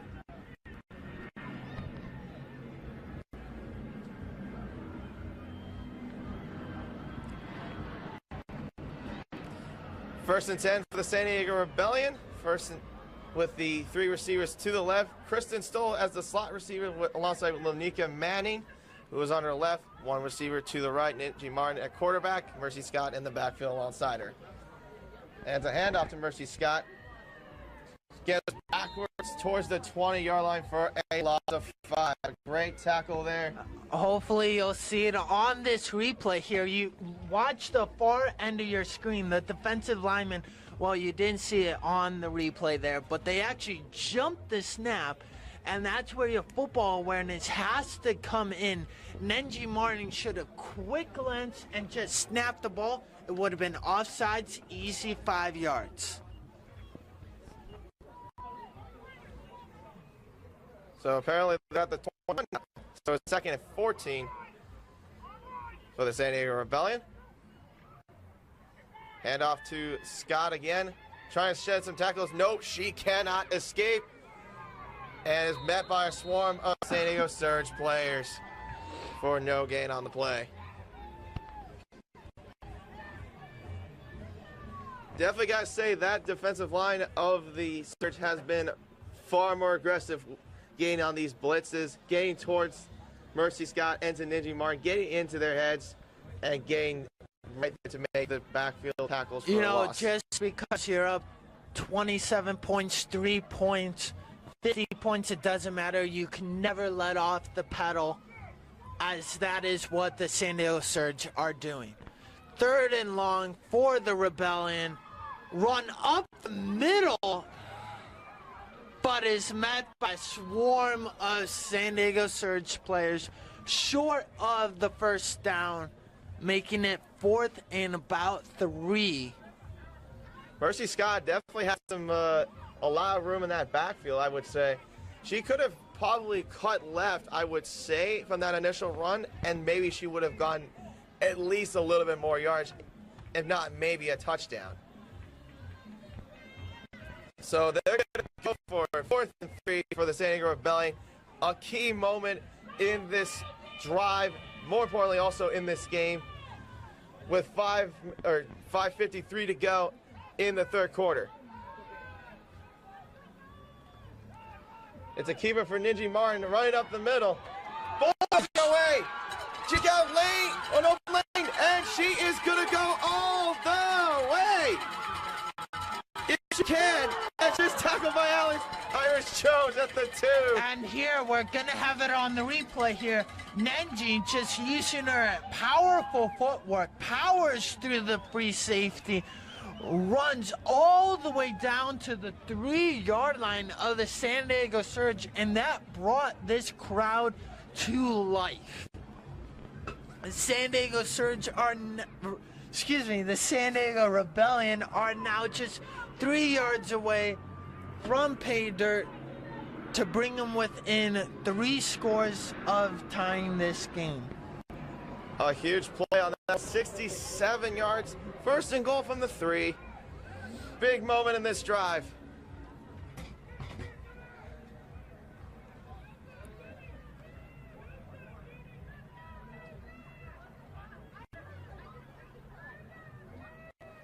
Smart thing by Nenji Martin, calming down the offense from the Mercy's big got fumbles play. the football. And it's still loose. And it looks to be recovered by the San Diego Surge. And it is the Surge take over at the 5-yard line. Look at the replay as Nenji Martin is kind of killing the clock, calming her team down. Tosses the ball out and it hits the fingertips and is just dropped. Can't be recovered by the Rebellion and gets recovered by the Surge, only to give away a perfect opportunity to get back in this game by the San Diego Rebellion. Oh, that's a killer blow for the Rebellion. So close to the end zone, only to fumble it at the 3-yard line. I thought for a moment Mercy Scott actually had the football. And that is why this is a marathon game. You have to be focused every single play. From the first play of the game to the very last play, you can't let up. And that is a prime example of the San Diego Surge. All right, so we get the chain gang going again. They're in their proper spots. 1st and 10 from the 5-yard line. And it looks like it's going to be a false start against the Surge. It looks like Jessica Cable jumped a little bit too early on that, so they'll be half a distance to the goal. As Luke said earlier in today's game, that hard count could actually be a little bit too hard and get your own team to jump off sides. So it'll be 1st and 13 for the Surge. Hand out to Brianna Gurriel. It's immediately by Ninji Martin, showing that frustration, trying to get to the backfield, and she does for no gain on that play.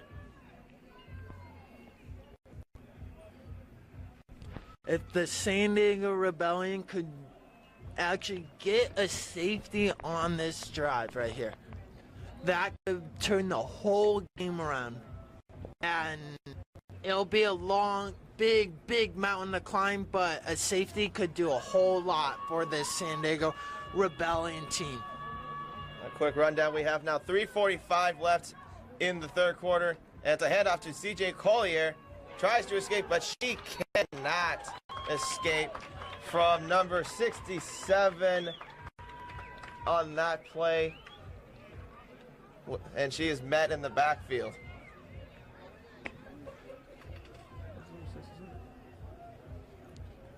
That brings up 3rd and 11 for the San Diego Surge. The San Diego Rebellion are playing with a bit of a chip on their shoulder right now, as they, wouldn't you say, Kyle, that they feel like that touchdown was almost taken away from them? Oh, yeah. I mean, like I said, when you fumble the football close to close to the end zone, when you're so close, that's definitely a killer right there. 3rd down and 12 for the Surge. The tackle actually was made by Jocelyn Montoya from that last play. It's a keeper for Deanna Goodry, trying to break away, trying to set some tackles, still on her feet. And still on her feet. And tackled at the Those 13. shadow legs are mighty powerful, Kyle. She kept on moving, and she could not be brought down. But as a defender, that is why you wrap up at the legs. Your first shot should be going for the legs. Head up, arms out, wrap up at the legs. So it doesn't look like the Surge are going to go for a 4th down. We've seen do this numerous times, but this time they're not. They're going to punt the football. Melissa Struther will punt the football. Elliott Wen, she got one punt return for a touchdown so far this season. That was against the LA Bobcats last month. 1:45 to go. Can this be the turning point for at least for the Rebellion to get this back to a game? A little bit of a high snap, but it's underway. The punt is a beauty. Catches it from the 42. Elliott Wen trying to get some room, and she gets towards the 26-yard line. A good field spot for the Rebellion to start their second drive of the second half. Real quick, we got to give our proud supporters a sponsor shout out. Play Again Now Recovery, who have been with the Rebellion from the beginning, is a daily recovery drink formulated with 2 active ingredients, hyaluronic hyaluronic acid and MSM, to help provide lubrication and anti-inflammatory and immune support at the cellular level. Recovery for the entire human body. This unique combination helps fight delayed onset muscle soreness, giving you rapid elasticity and flexibility throughout your musculoskeletal system. After every workout, they provide product that keeps our players feeling ready to go. To get yours, visit their Facebook page or playagainNowRecovery.com. As the Rebellion are set to first down on their own, on the Surge's 21-yard line. And Scott trying to break away. She cannot. Tackled at the 17-yard line for a gain of 4. Any bit of a pickup is a positive play. You always have to remember that. A positive play of a yard or 10 yards is still a positive play. It's the small things that could get you through the game. As the Rebellion set up shop inside the 20, 2nd and 7 for the Rebellion.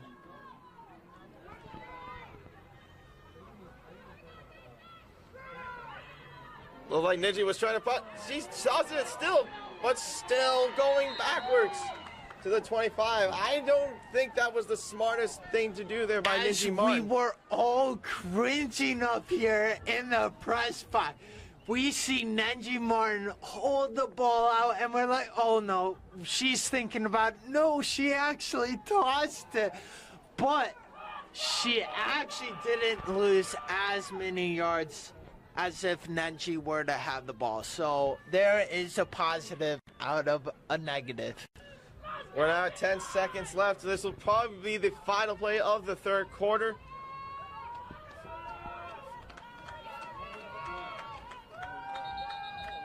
And they cannot get the snap out in time. That is the end of the third quarter. Score 47-20. San Diego Surge, a flying third quarter. And gotta say, this is going to be the make or break point for the San Diego Rebellion on this drive. Would you say, Kyle, that was kind of a repeat of the second quarter? Not nearly as many points, but the San Diego Surge seemed to have a firm hold on how they're playing this game. They warmed up in the first quarter, and then they realized, yeah, this is our game now. Like, our style of playing. I probably would agree with you on that, especially with the defense. They've had with 2 turnovers from Iris Jones, and then, of course, the fumble that happened from Mercy Scott. That definitely gave them more of a momentum shift. I would say that definitely kept the rhythm on defense to try to stop them on the run, which has been a little bit successful in some cases, but yeah, I would probably say that's definitely been helping them a lot. It's mostly the defense and the turnovers.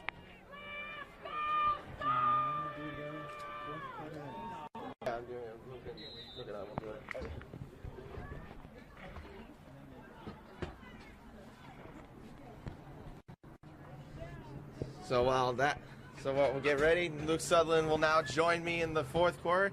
That's right. Back in the booth. Good to be here.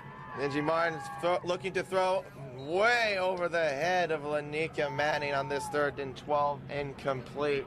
Yeah, nowhere in the area. Usually that means miscommunication, so definitely just next play, get him back. So real quickly, like what has been your take so far from this third quarter? Just the Surge are just that dominant of a team. I got to keep it that simple. The Surge are just the more talented. I mean, they've been around for a long time. This team knows each other. The Surge, the Rebellion have a lot of catching up to do if they want to be at that Surge level at this point. Big play here. 4th and 12. They're definitely going to go for it. I mean, you definitely need to go for it on this play. Ninji Martin with the keeper. Mercy Scott with the ball. Trying to get some room to her right. Sheds a tackle.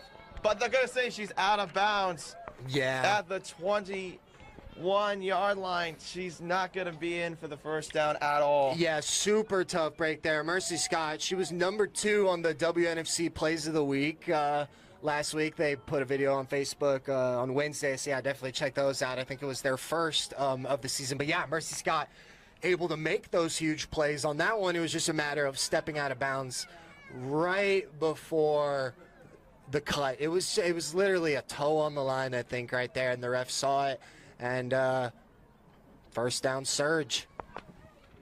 So now we're at the start of the fourth quarter. In case you're just tuning in, it's still 47-20. San Diego Surge. Me, Kyle Dyer, alongside with Luke Sutherland commentating the last bit of the game. It's a handoff to number 33, Melly Cuyano, and she'll be tackled out of bounds close to the 31-yard line. And I think she's close to the first down marker. Yeah, good run there. It was kind of similar to Mercy's run. She thought she had a little more room to go, but she stepped out on the line there. So both sides feeling the wrath of that long white line that surrounds the whole stadium, the whole football field.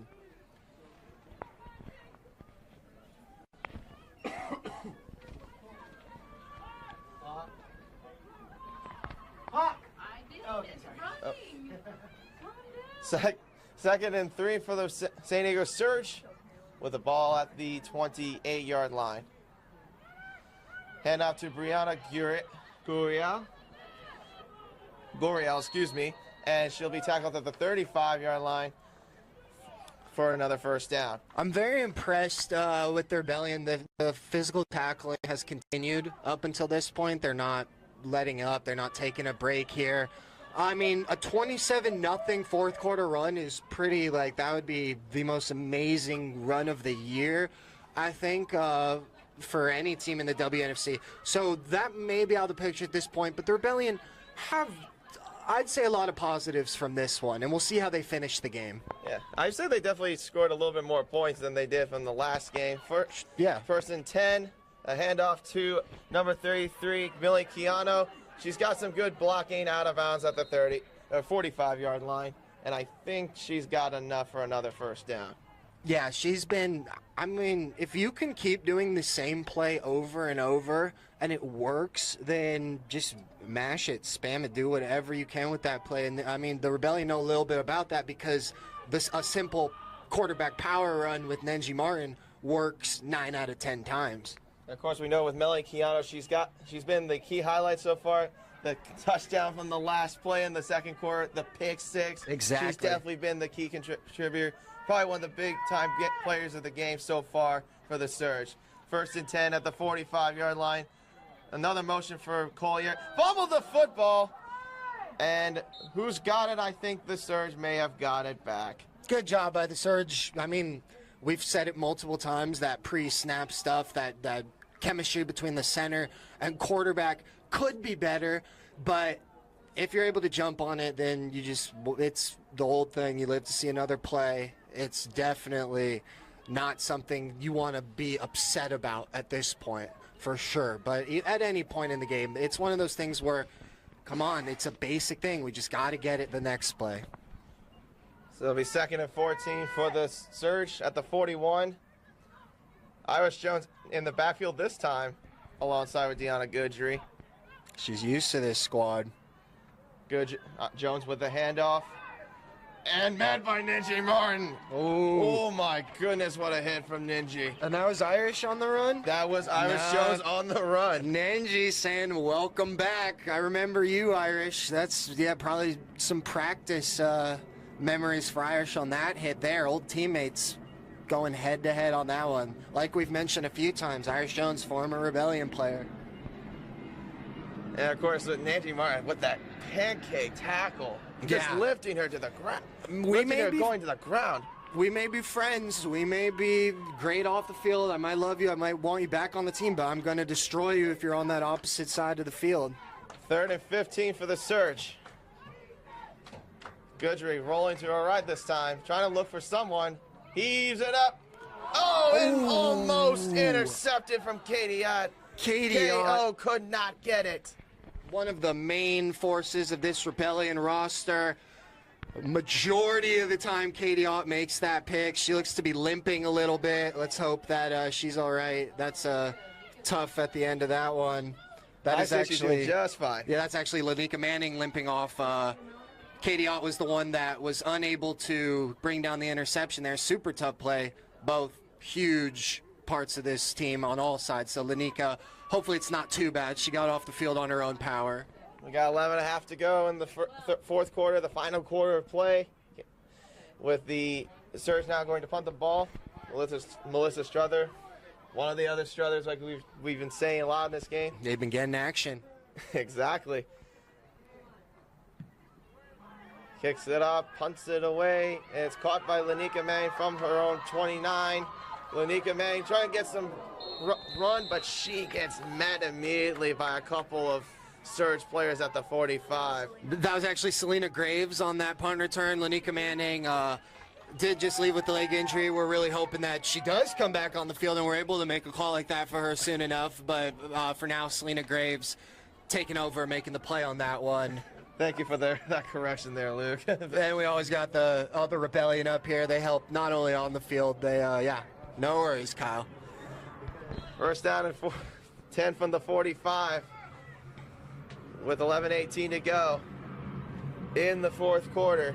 47-20 is still the score with the Surge in the lead.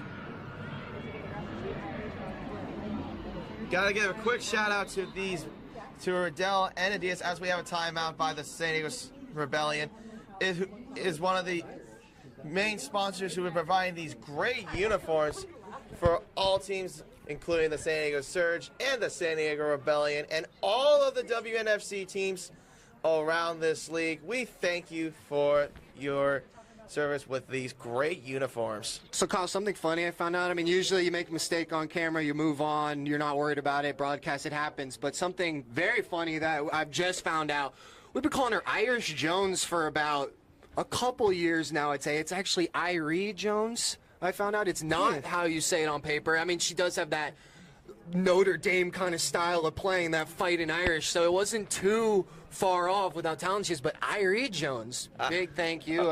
One of her old teammates giving us the correction there, and we need that kind of stuff because you got to get the name right on air. I'm sure Irie, I'm sure all her coworkers were calling her Irish and stuff for the week. Maybe Yeah, I mean, that's something we've sorry about that. Yeah, that's something we've been saying, calling her a lot as of pretty much all the time. It's her nickname, Irie Fighting Irish Jones. There you go. Mercy Scott with a handoff on this 1st and 10. Trying to get some good blocks. She got some room down the side. Oh my goodness, what a trucking hit from Mercy Scott down to the 32. A good run for the San Diego Rebellion. Yeah. And a gain of 22. Run. Mercy Scott, she's not giving up. She's going to keep making plays no matter what the score is on the board. And that's the kind of players that you got to have on your team. Those are winners. Made that a gain of 20. She was pushed out of bounds at the 35. Press P. You press P? P. 1st and 10 at the 35. Ninja Martin still a quarterback. Mercy Scott alongside her. 2 receivers to the left, 1 to the right. Mercy's got the call again. She's got a little bit of a wall this time of surge players, and she goes absolutely nowhere. Yeah, really strong tackle there. Both sides have been just staying so physical right up to the very end. You see that a lot in rivalries where the teams are just, sometimes you just don't like each other. You're hitting each other no matter, like we said, Mercy making big plays right before that, no matter the time. Rivals will be hitting each other no matter the time. I would say this is probably the biggest drive so far in the Rebellion. I have said that a few times, that this is definitely crucial, especially with the time winding down. 2nd and 11. Keeper for Ninja Martin. Nice. Trying to get some blocks. And she's gone. Touchdown, San Diego Rebellion, 36 yards, and her 3rd touchdown of the game. Nearly untouched. So, Kyle, is that 8 touchdowns in the last 3 games? I would probably say that's a good number right there. Yeah, that's a very good number. 8 touchdowns for Nenji Martin in these last 3 games. She's got 3 tonight, like you just mentioned. 3 on the ground. Nenji Martin has been, I mean, week in, week out, we get to see this. She's the driving force behind the Rebellion. Of course, I've told her, on this broadcast, she is called the Bulldozer. We call her the Bulldozer. Right. I call her that for a reason, because she acts like one. PAT is up and through the uprights. It's not a 20-point game. Yeah, you hit it on the head. Nenji Martin, the Bulldozer, the reason why teams have such trouble tackling her is her size, her height, all that stuff, her experience playing the game. It helped a little bit on that play that the 2 surge players that tried to tackle her completely missed their mark. When you can't even really put a hand on Nenji, like, for example, Kyle, earlier in the game we saw Nenji pull down a defensive player by her jersey, just complete strength. You can't do that to Nenji. It would be very hard to pull Nenji Martin down by her jersey. So, for her to be just whipping by players like that, it's just instant touchdown. Yeah, she's definitely like the hardest to bring down. We've seen numerous times, like more than 3 tacklers even to take her down. It's incredible. Anytime someone's able to make a one-on-one tackle, we always highlight in the booth because it's very impressive to be able to stop Nenji Martin one-on-one. So just tune in. Ninja Martin scored a 36-yard touchdown run. It's now a 20-point game, 47-27. Surge are still in the lead. Kyle Dyer alongside Luke Sutherland commentating the last bit of the 4th quarter. Selena Graves kicks it off. And it's caught by number 8, Casey Clark. And she's going to be down at the 47. Flag is down in the backfield. And I think it could go against the Surge for illegal block in the back. That's number 5, Stovall Jasmine with the initial carry. Yeah, Stovall Jasmine, her first kick return in the night. Straw there, that one a little shorter than the other ones we've seen. but thanks to the flag, it's pretty good field position for the Rebellion. I mean, this isn't like basketball. Yeah, it's a quick look at the kick return right there. But anyway, Kyle, like I was saying, this isn't basketball. You don't automatically get another shot if there's 24 seconds left on the shot clock for the other team. In this game, you can really run out as much time as you're able to. So if you're the Rebellion, and we'll talk about it right after this play, if you're the Rebellion, how do you try to make as much time off the clock as possible? 1st and 10 for the Surge. And it's a handoff to Brianna Gurriel. Oh, excuse me, it's a keeper. That faked me out. And she's going to be tackled at the 30-yard line, tackled by none other than the bulldozer, Ninji Martin. Of course, Ninji Martin. So, Kyle, I actually meant not kill time, but the Rebellion, their goal is to have as little time as possible come on the clock. How do you say a defense can do that accomplishment? Definitely, get them out of bounds, try to force any incompletions from any passing game. And also, the main part is the turnovers. You got to get as many turnovers as much as possible, especially with this much time left. You got to make the crucial stop or any crucial turnover in any part of the game. I'll get more into that momentarily. Second and 15, or second and 10 for the San Diego Surge. And it's a handoff this time to fumble the football. Brianna Gurriel picked it up, and she's met for no gain on that play. So that's exactly what you don't want to see, Kyle. You just talked about the turnover, crucial turnover, or Surge almost turned it over right there. If you're the Surge, you hate seeing that, but if you're the Rebellion, you're hoping for a little bit more of that. Yeah. So you actually just pointed right there. It's the fumbles, definitely. I mean, we both kind of Tony Romo did a little bit. We did. Think about it. We both had a call tonight like that. Yeah. Pretty interesting. So, yeah, it's definitely like any key mistake is definitely going to be your focal point through any sort of game, and that could anything like that. What we just saw there is a big part of that. 3rd and 10 for the San Diego Surge. Clock at 8 minutes to go, with Melanie Kiana motioning to her right. Brianna gets the ball and met at the 30. A good stop for the defense and brings up 4th down. Yeah, great stop there. This is literally exactly what the Rebellion should have been drawing up. If this wasn't their plan, this was the best thing that could have possibly happened. So maybe it's good the plan didn't go to work. I'm going to go ahead and guess that this is exactly what the Rebellion drew up. It worked to perfection here. And now they have about 7 minutes and 30 seconds left to... It'll be very hard to score 20 straight and come back, but you can make this a much closer game. Oh, miscommunication there between Elliott Wynn and Mercy Scott, but Elliott Wynn gets the ball. Got a good lane. Wow. And gets it to the 49. How about that? Yeah, Elliott Wynn. That play should still be back at the point. It should still be sitting there discussing what happened with that miscommunication. But Elliott Wynn says no time to waste. Look at that. She grabbed it as it's bouncing off of the both of them, and she's able to get not just a few positive yards. She gets all the way to the 49-yard line with the ball before being brought down. I mean, that's pretty interesting to see. It bounced off Mercy Scott's head. You would think, like, oh, great, we're going to be starting at the 20 or the 15-yard line. No, you don't. It should have been. That's football awareness. I bet Elliott Wynn didn't even think about it. It's just one of those instant, whoop, grab it and go. No, so it'll be 1st and 10 at the 49. Ninji Martin still at quarterback alongside of Mercy Scott. Ninji Martin with the keeper this time. Flag is down. And she'll be tackled at the 40, right about the 47-yard line. But we will check out what the penalty is first, and it's a holding call against the San Diego Rebellion. The last kind of play or penalty that you want to see on the field. Time takes you back 15 yards. 10 yards, actually, Luke. But 10 yards, actually. Yes, thank you, Kyle. Still a lot of yards. 10 yards for sure. That's a hold down right there. So we will see what the Rebellion are able to do. It's the worst possible start to their drive that they could have had, but this Rebellion team has been known to make something work out of the opposition.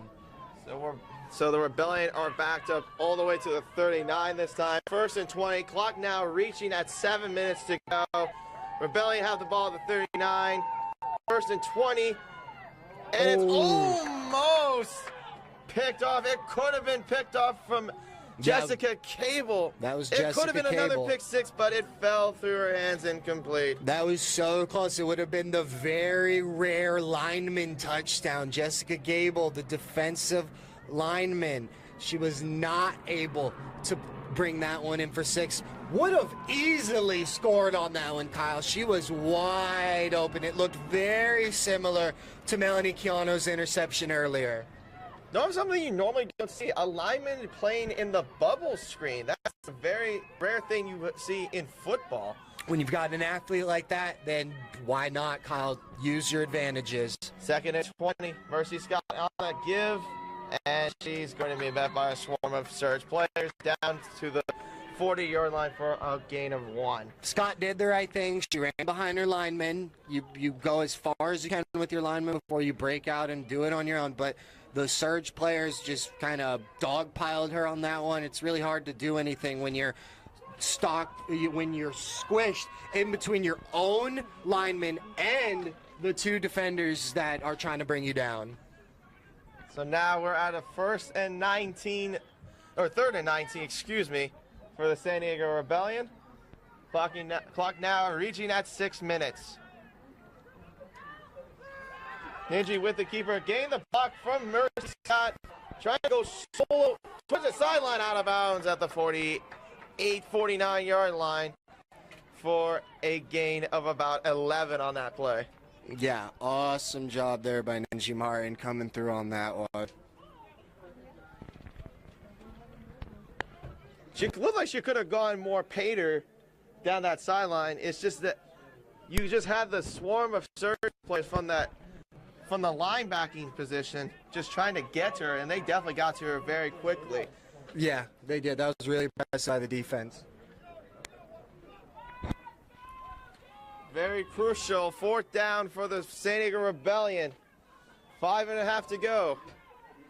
Can they at least try to tack up any more points as much as possible? It's a keeper for Ninji Martin. Pitches to Scott. No, she cannot go anywhere. That's going to be a turnaround downs with the San Diego Surge now having the football. Yeah, really good job there by the Surge defense. They did everything right on that play. I mean, the Rebellion needed to score with as little time as possible on the clock, and the Surge said, you're not even going to get that. You're getting no points. Great job by the Surge.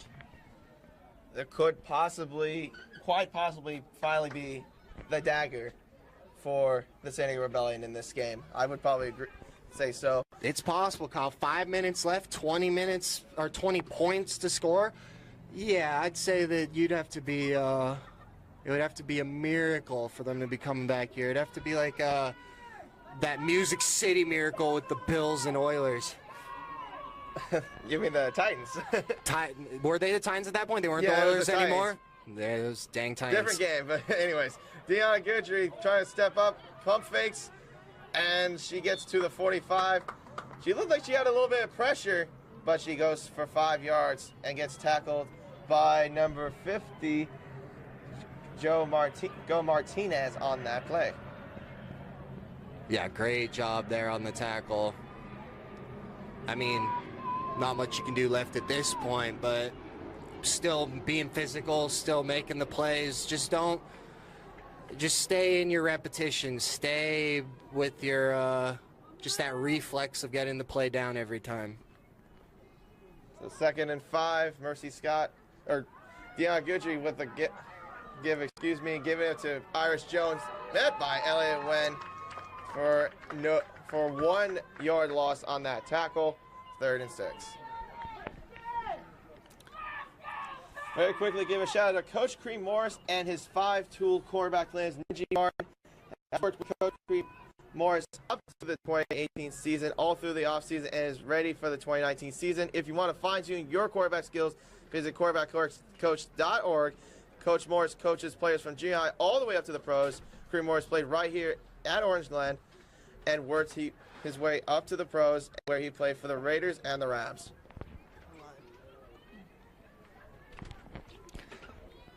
We do have Ronnie Armstrong in the house, former Rebellion player, bringing us the Vanika Jarvis in the house. I'm sorry. A fumble. We'll be right back after this. Oh, no, that is...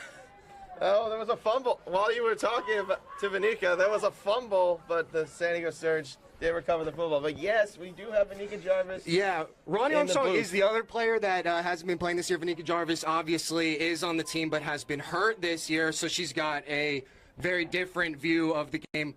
Obviously a great player, but having to play a little coach this season. Vanika, what have you liked from this game, obviously, and the whole Rebellion season so far?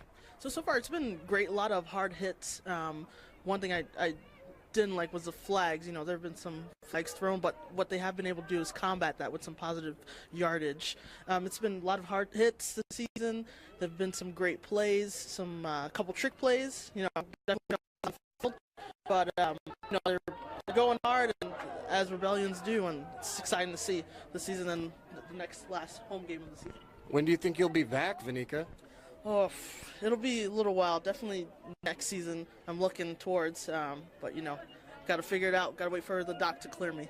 Yeah, next season. season. We definitely can't wait to have you back on the field soon, and hopefully you get a nice, speedy recovery for you to get back on the field next season. Yeah, Vanika Jarvis, great. Thank you so much. I really appreciate that. You love having the former player come in for an interview. Yeah, I said, Ronnie, can you come in and talk? And she answered, so she must not have heard me. Got the players mistaken there. Ronnie Armstrong, of course, Vanika Jarvis, a huge part of this football team last year. She'll be just as big of an impact next year. Obviously, an injury kept her sidelined this season, but we're really hoping for the best. Vanika Jarvis, as we know, was one of the defensive All-Americans from last year in the WFA. And I'll get to her momentarily. It's a 1st and 10 for the San Diego Rebellion. After the turnover downs, Ninja Mara quarterback hands it off to Mercy Scott, tries to spin away a tackle. Still spinning. 2 flags are down. It looked like it was directed more toward the flags were thrown towards the Surge players. Yeah, that was definitely like you knew you had a penalty there. Did you the Nick's face? When I accidentally Nick's face when that happened was priceless. Big apology to Ronnie. Big apology to Vanika there. I said Ronnie and then she answered, so I thought, oh, I mixed them up. So yeah, big apology there.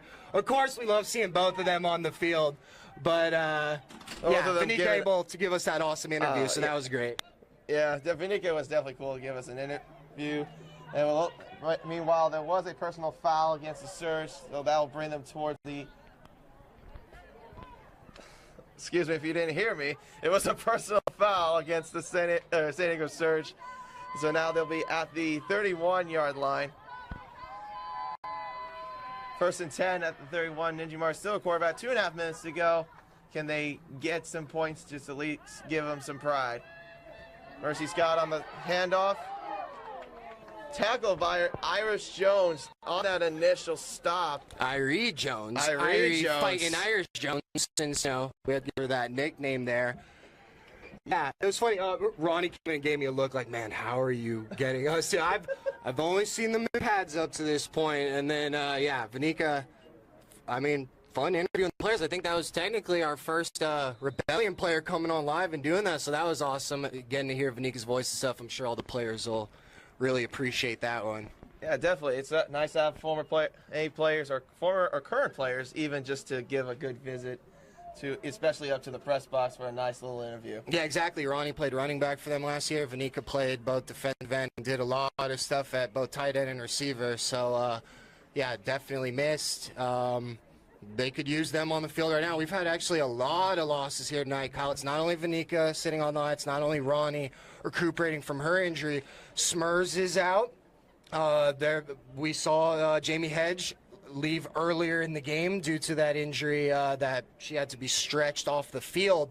So that was obviously a tough one. The Rebellion are short on players at this point. Definitely. And as we can actually see, Jamie Hedges has been watching us on this stream. So definitely a big shout out to you, Jamie Hedges. We definitely hope for you a big, speedy recovery, and thank you for tuning into this live stream as well. Yeah, super awesome game so far. The Battle of San Diego, of course, historic Balboa Stadium. Surge lead 47-27. With a 2nd and 5 after the 2-minute warning. Ninja Martin still at the quarterback position, hands it off to Mercy Scott, and she cannot escape and gets brought down towards the 35. We've got 2 minutes left in this one. Don't forget, the Rebellion will be at home next Saturday, June 1st, for their final game of the regular season. Your Rebellion will be facing off against a powerhouse in their conference, the Seattle Majestic. 6 p.m. kickoff at historic Balboa Stadium, downtown. Come out and be part of the Red Rebellion by wearing your red swag to the game. Also, if you remember, the Seattle Majestics gave the Surge their very first tie. Actually, the only tie I think we've seen throughout in women's football to have the very first tie ever. So that's definitely something different, especially in the WNFC, the only teams to tie. Ties in the modern era you don't see a lot, as Mercy Scott gets the ball here. Sheds away one tackler down the sideline, out of bounds at the 8-yard line. So now they're close into scoring. Can they score with less than a minute left? With a minute left to go, this is going to be something that you're going to need to score for just mostly pride and carry it more towards your last game. 40 seconds left. Ninja Martin on the keeper, tries to get pushing forward. Can she keep going? Flag is down, and the play is stopped at the 2-yard line. But we'll see what that flag is all about in a moment.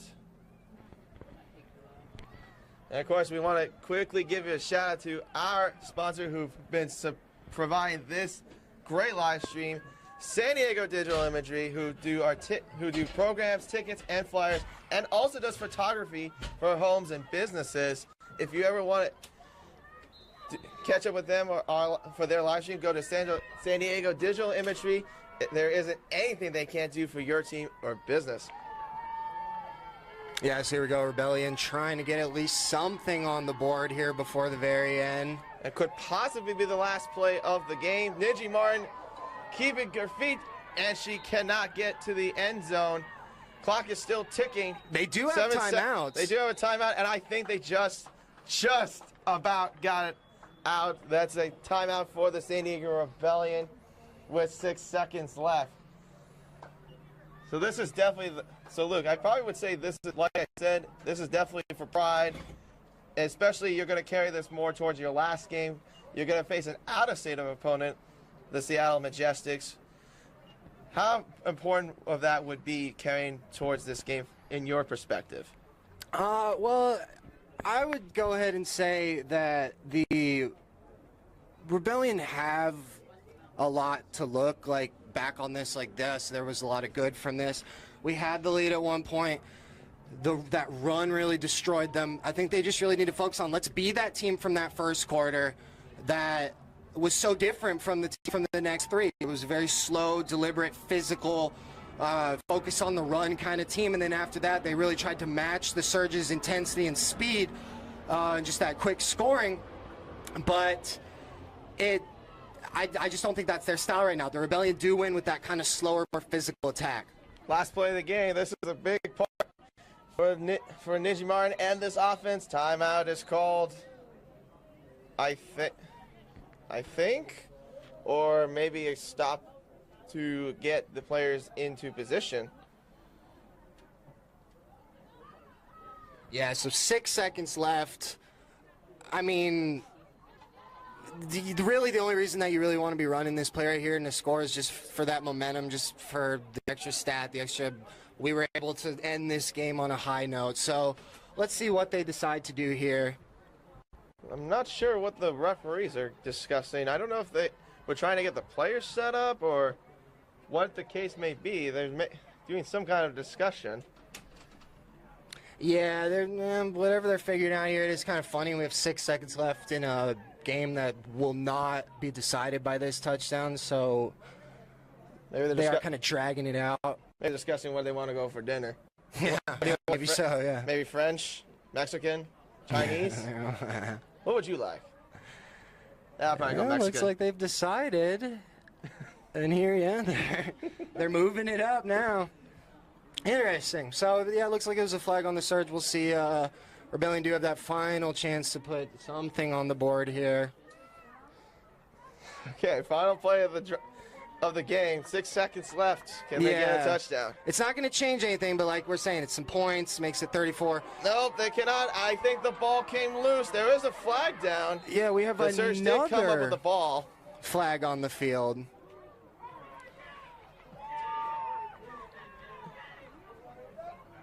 And it was against the Rebellion. The penalty was declined.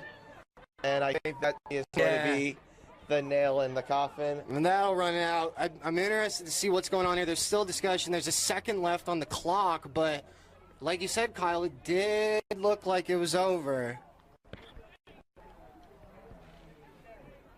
Yeah, it's like when we thought when it was over, no, we've got 1 second left. Yeah, that's it. Well, it's just like the first half of the game. Drawing out that final second. We'll see if it'll be a Rebellion touchdown, similar to how the end of the second half was a Surge touchdown. End of the first half, sorry. I probably said just go more in victory formation. Just take a knee. Why not? Just don't risk any injury. Oh, yeah, it is the Surge's ball. You are correct, Kyle. So that's right. That was a turnover on downs on that play. Yeah, it is kind of weird they even did this in because the Surge, all they need to do, take that knee, run it out. So this will be the final play, and they take a knee. And that is the end of the game. End of this game. Very impressive, very different game from beginning to end. Like we said, Rebellion were keeping it slow, that nice pace.